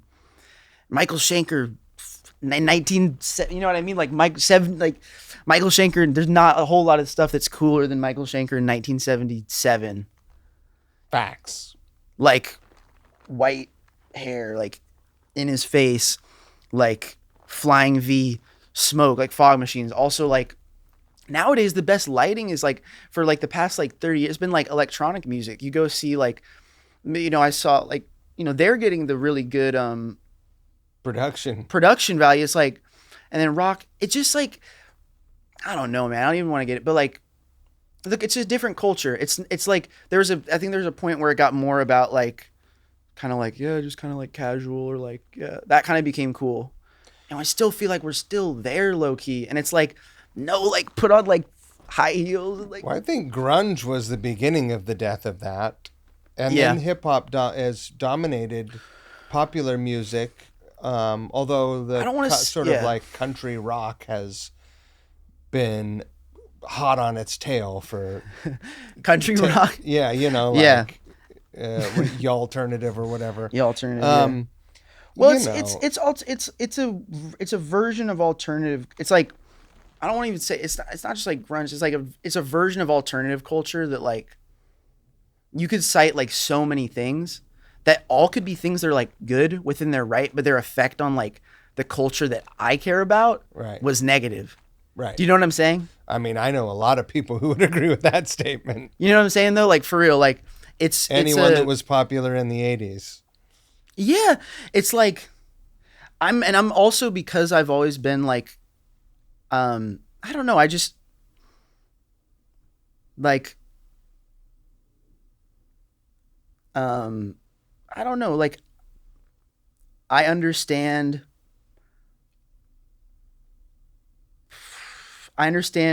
poison. Every rose has its thorn more than I understand shellac. Really? Yeah. Well, do you know what I'm? yeah. Well, sure. But also, it's a simpler music. But also, you know what I'm saying. But also, like, well, not even that. But like, I'm just saying, like, that's not like what. What about as an art form, though? No. And that's honestly not even like a good. That was actually not like a good analogy, because I'm not trying to like, I don't know. I just I think the 80s got too gnarly. It got too extreme of like, well, like what we're saying, like a Poison or something like that. Like, it got too like silly and kind of not so. And actually, I like some of the Poison stuff. That's the thing. I'm kind of with whatever. There's stuff I don't like, but like, I love the first Motley Crue record. I also like stuff that the first Motley Crue album is unfuckwithable. It's one of the best. Get the fuck out of here. That album unbelievable. Is killer. And I like saying that. And I think it's good to say that.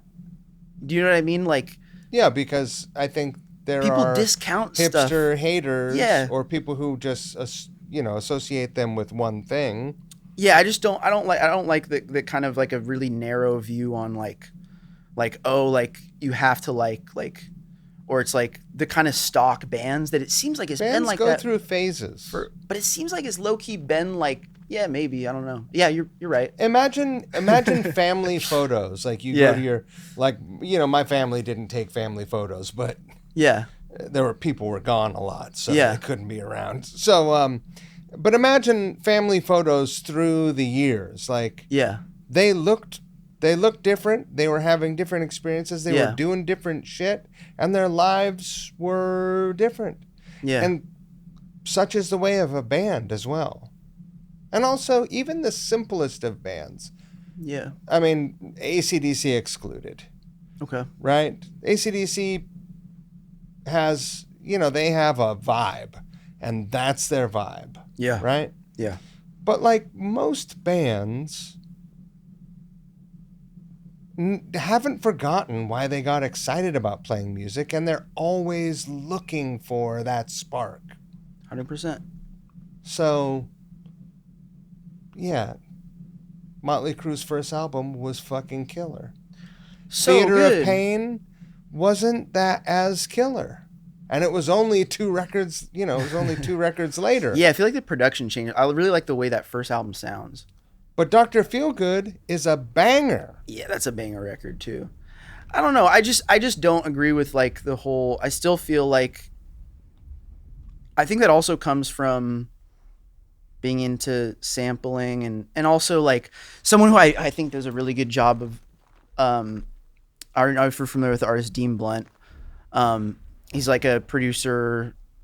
I would say he's like a producer artist from London, but a lot of his stuff is sample based. I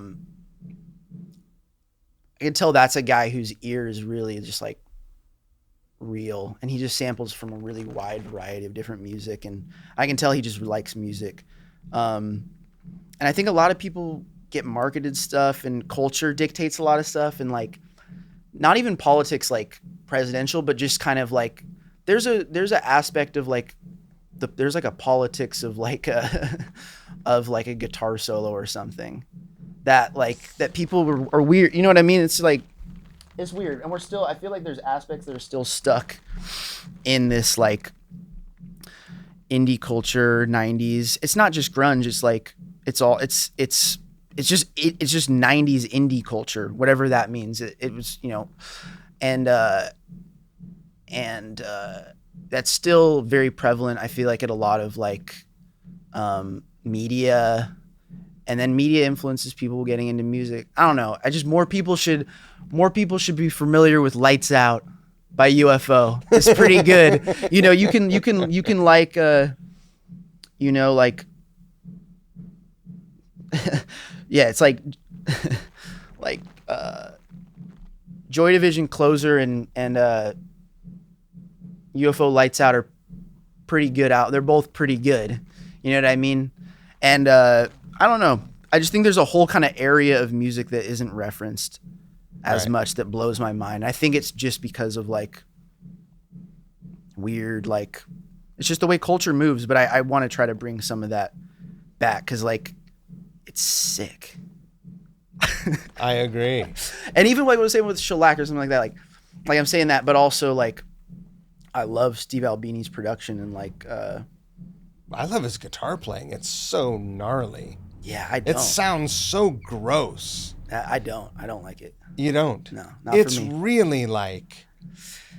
Yeah. Have you ever listened to the album Rape Man? Yeah, it's brutal. I'm not into that culture. That kind of stuff is not really right. That kind of the edge, the 90s kind of that kind of scene, that Chicago scene has never really been my thing music wise, or even like Big Black. Like it's not. It's just it's not my thing. It doesn't connect with me. That being said, like Pixie, Surfer Rosa, In Utero, Steve Albini production on Dave Grohl drums is one of my favorite things ever. Right. Is one of my favorite things ever. It's magic. It's amazing. And some people actually don't like that production. I know. You know, and that's cool too. But yeah, it's so good. Yeah, I love the way that album sounds. But you know, just people need to be bonked over the head with, like listen to the Slider. Also listen to Unleashed in the East. Amen. Kids who are getting into music who are, it's like they're getting thrown like Radiohead and like I don't know. It's like that's really Radiohead's a great band, but like yeah, you should also like. You ever heard Pink Floyd, kid? Well, I mean, Pink Floyd's still in the lexicon. I feel like. You ever listen to Yes, kid? Yeah, it's just like, or I don't know, man. It's like who's people should be listening to Lonesome Crow by the Scorpions. Humble Pie. Yeah, these or like the James Gang album. You know what I mean? Like this is cool stuff that I remember for me, like when I found this, I was like, why is none of like, because I had a period when I was like younger, like where I was like getting kind of influenced by also just like media and like lists of like best music and stuff like that. And it's so like weird, and it's so like even if it's not one thing, it's so like it's one way to go down a rabbit hole. So I appreciate it for. But it misses like a lot of really good stuff. Of course, because lists are limiting. It's like, here are 50. Well, a 50 doesn't mean a million, and there are a billion out there. Yeah. Yeah. The orchestra of chaos is about to begin. Is there actually an orchestra going on? No, but there's about to be a band practice down there that's going to really ruin our vibe. Okay, yeah. I you know what? I believe in you. 100%. Thank you, man. 100%. I believe in your conviction, and I believe in your love of music. Thank you, man. which is important. I really love music, man. I know this. And I'm really opinionated about like certain things because not just because like I know what's in my heart. Right. Sounds kind of fried, but you don't have to be embarrassed to say that. I know that it's a embarrassing thing to say at 25, but I'm not embarrassed by saying shit like that. Yeah. I think I have good feelings about you going to LA, and thank you, man. I appreciate that. I think I wish you the best of luck. I think you made a great record. Thank you, man. I know you talked about it at the very top. Yeah. But will you talk about it briefly, and I can cut it up into a reel, just like a minute and a half, just about like when it's coming out. Yeah. That all that stuff. Yeah. So Starlight's coming out on May 14th. No. Starlight is coming out on May 15th. We're having the release show on the 14th at the Oblivion in LA. Mm-hmm. And it'll be available on clear vinyl, which I'm stoked about. That's rad. Yeah. Wait, what else? Clear vinyl. So your album's coming out on May 15th? Yeah. The release party is on the day it's coming out? No, because it's confusing. So it's coming out on May 15th, technically, but if you're on the West Coast, it'll be on streaming 9 p.m. on May 14th, because it comes out at like midnight. Maybe. So you know midnight in New York. Yeah, but the show is on May 14th. Let's redo this. Fine. Okay. That's all right. Okay, yeah. I just want to be more coherent with it. Yeah. Now you know like what I'm aiming for. Yeah. So the Starlight album is coming out on May 15th.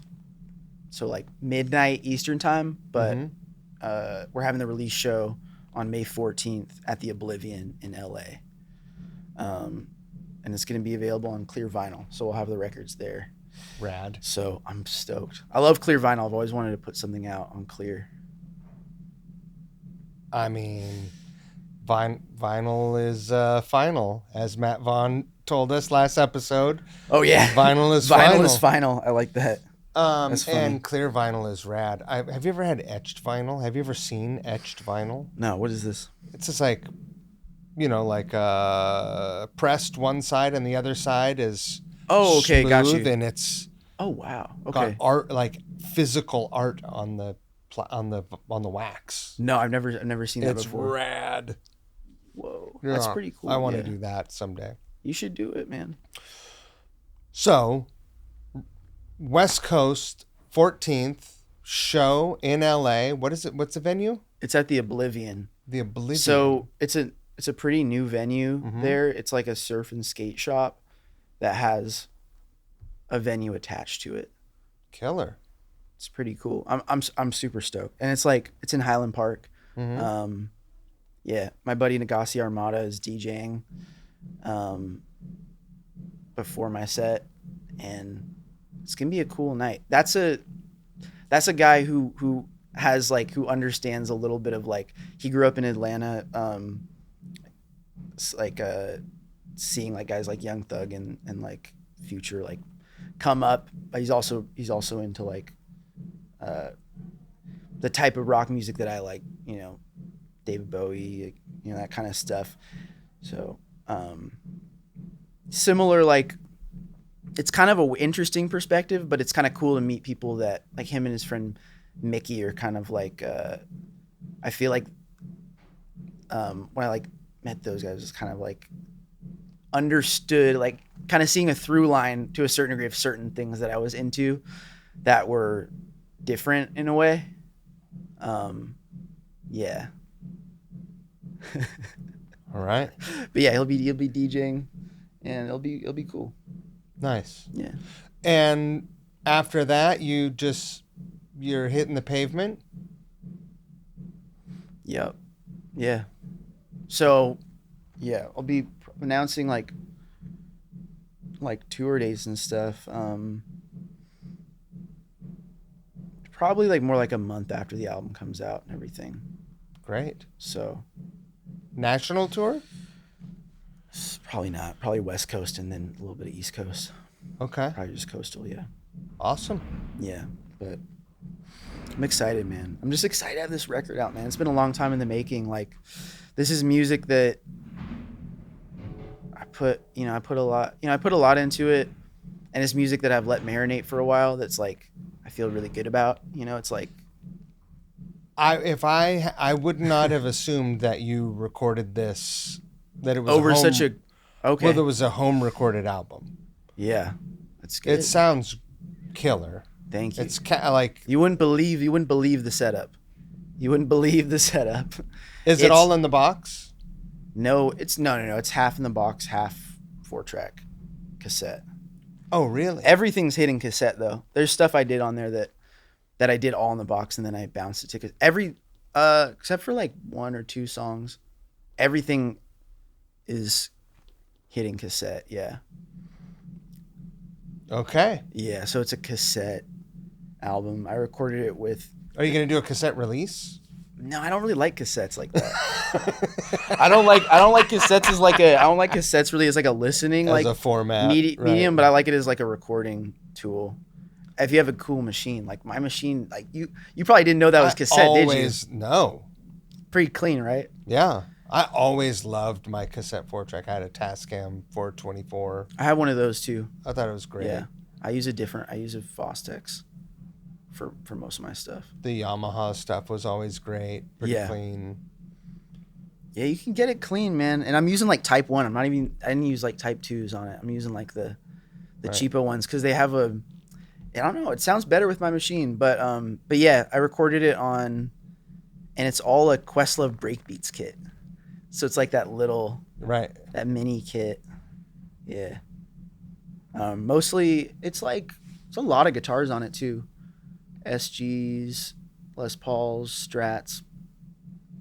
Yeah. Mostly humbucker though. It's mostly a humbucker record. Yeah, man. Well, I mean, I wish I would have gotten further into the weeds on the 4-track aspect of this, but as you can hear, they're about to get crazy. The snare is about. Yeah, I mean the 4-track stuff is not like it's not. I mean, I've been doing it for a long time.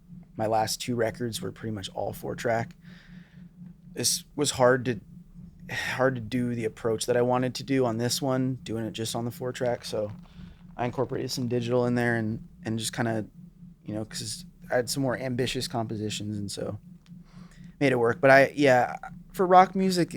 Generally, I liked having it hit tape at some point, So you just bounce it back and forth?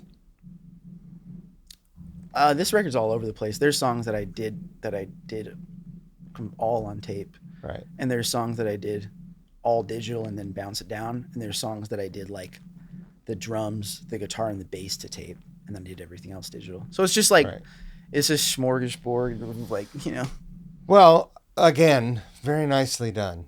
Thank you, man. I'm glad you like it, man. It means a lot, for real. I wish you the best of luck down there. Thanks, man. I know that you have friends down there and you know a bunch of folks, and you've got Ryan Crace on your side. Yeah. Who is like the one of the best dudes for real. I love that guy. He's one of the greatest dudes and also the single greatest connector I've ever known. I've met so many amazing people through Ryan, and I'm like forever in his debt of like, for real. He's always seeking ways to connect people, and that's amazing. He had me check out. It was a long time. I didn't get it at the time, and then I got really into that record. But he was really into the Love Drive Scorpions record. Oh yeah. One of the times I went down there, and I didn't really get it at the time. And then and then that was like my favorite shit for like Caspian. Yeah. Down, down, down, down, down.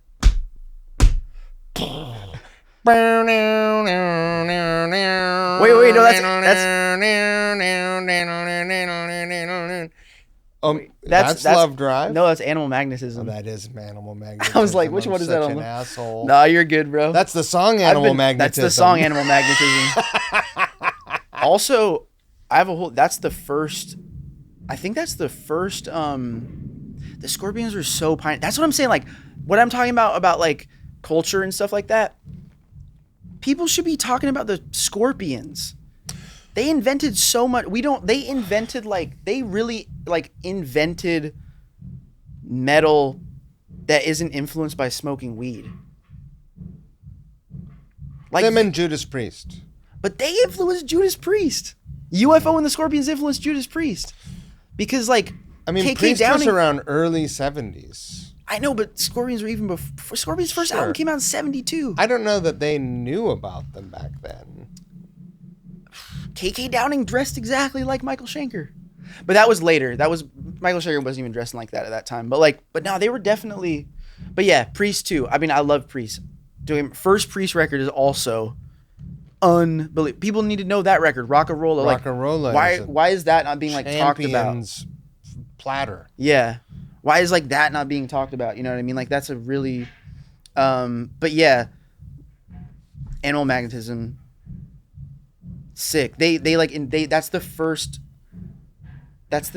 God, what is the name of that genre? The genre that Pantera does. What kind of metal is that? Power metal? Or it's that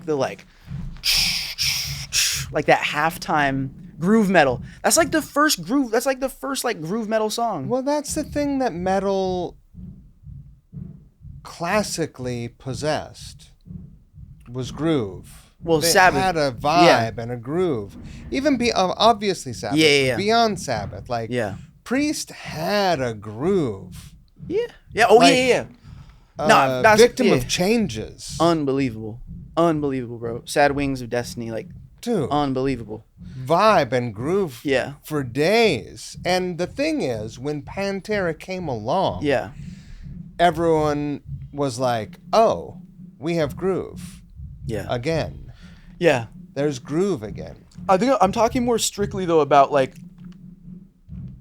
specific drum beat plus chugging over a halftime kind of open hi-hat beat. Right. Animal Magnetism is I really did some digging. That's the first time that was done. Is that right? That album. Yeah, they invented that. And then also Metallica, you know what I mean? That's made a career of it. Made a career of, you know what I mean? That's Scorpions. It's more than Sabbath. It's Scorpions, UFO, Judas Priest, Iron Maiden. You know, there's kind of a few different metals, you know? There's a lot of there's more than a few. Yeah, there's a lot of metal, my man. Yeah. But I just was kind of I was so into that, that was the music that I was the most into, that, and then getting into country music was what I was really into the past couple of years. But I was just amazed. I was man, I feel this it's new wave of British heavy metal, but it also encompasses UFO and certain these bands that came slightly before that really influenced the new wave of British heavy metal. But that is a really important, people talk about punk a lot, and don't get me wrong, a huge punk guy, but and that's talked about all the time, but this stuff that was happening at the same time, and also cross-pollinated a little bit, with Maiden. For sure. Those first two Maiden records are quasi-punk records, almost like proto-punk stuff, yeah. Little super. bit. And their singer at the time, Paul Di'Anno, he was totally dressed like he was in the Clash, or not really the Clash, but he looks like he could have been in the Sex Pistols, you know. So I don't know. That stuff is low-key needs to be talked about more by young people. I feel well, go out there and evangelize. Yeah, that's what I'm trying to do a little bit. All right, buddy. Cool, man. Well, thank you so much for being here, making time before your show and your departure. Yeah, I'm happy to be here, man. Always love kicking it with you, man. And Yeah, thank you for the platform for me to spew some nonsense. I hope you will not be a stranger when you roll through town, and Dude, we should do the Funkadelic thing again. I'm so down. Also, I think I can say this now. I don't even know if it was a secret or anything, but like it will have happened after the show happens. But dude, me and Matt Cameron are opening up for Nile Rodgers Oh, really? on May 2nd. Yeah, Where? at the Paramount. I Oh, just got a that's text from Matt yesterday. sick. I'm having to move. I'm moving to LA Doing what? by like over a week. I don't know yet. But I am so, you don't even know like how much of a Nile Rodgers fan I am. He just texted you and he was like, "Hey, we're gonna open up for Hey, are Nile you Rodgers," free? and you're just like, "Whatever it is." We literally, yeah, because I don't think Matt even knows how much of a Nile Rodgers Well, that freak guy's a I am. master. Yeah, especially the oh god, what is the name of that record? I can name the whole track list. I can't remember the name of the record. It's the one that has Good Times and Warm Summer Night. Chic. No, it's the one. It's got like a brown album cover. It kind of looks like it's like similar album cover to In Through the Outdoor. Actually, I'm gonna look at it. I think it's Risque. Let me just double check. I don't want to be dumbass. That record though, the song Will You Cry? On that record is my favorite thing ever, bro. All right, I'll check that out. The melody is just like dun, dun, dun, dun, dun. I don't know, there's something about like, but yeah, and then freaking the David Bowie Let's Dance record is just like Forget it. unbelievable. That's like one of Bowie's best records. My favorite from him is Aladdin Sane though. Mick Ronson, bro. Yeah. Mick Ronson, my Champion. idol, man. Well, speaking future tense, I'm sure you're gonna have a great show. You'll be in great I'm company. so excited. What if I hope you freaking get to meet him. Dude, I need to talk to him about something too, bro, because I made this song that's like kind of a long time ago that rips off where I ripped off Good Times a little bit, or maybe don't put this in there because I don't want to say I ripped it off, or say You I reference. I need to talk to Nile Rodgers about this song Yeah. that I made a long time ago. I saw him at an airport when I was living in New York. I saw him and he was undeniable. Like, and he had a soft case on his back. Yeah, he's got a unique look. 50 yards away, I was like, "Oh my god!" Yeah. And I was leaving on You tour. said the soft case? He had a soft case on his back, and I'm walking towards him, and I was like, "It's Nile Rodgers," Yeah. and I'm not gonna bother him, but I was like looking at him like, what a legend. And I had seen him just a couple years earlier. I saw him play the Roots block party. Okay, no way. And in New York? Yeah. Yeah. And he saw me and he just like He knew. he just like He knew you knew. well, he just like he knew I wasn't gonna bother him, and I think it was that kind of an odd like. He's like, you're not gonna say anything, but I know you're thinking. Well, if someone is like walking up and they're like, their mouth is open. Hello, actually. Actually, hello. Yeah, nice to meet you. It's bye. Yeah. Okay. Yeah. No, whatever. I hope you have a great show. Thank you, man. I'm genuinely so excited. That's unbelievable. Someone I'm a really big fan of, like, for real. I think there's going to be a lot more of that for you. Dude, be sick, man. Dude, good stuff, man. Thank you for having me on. This is great. Sick.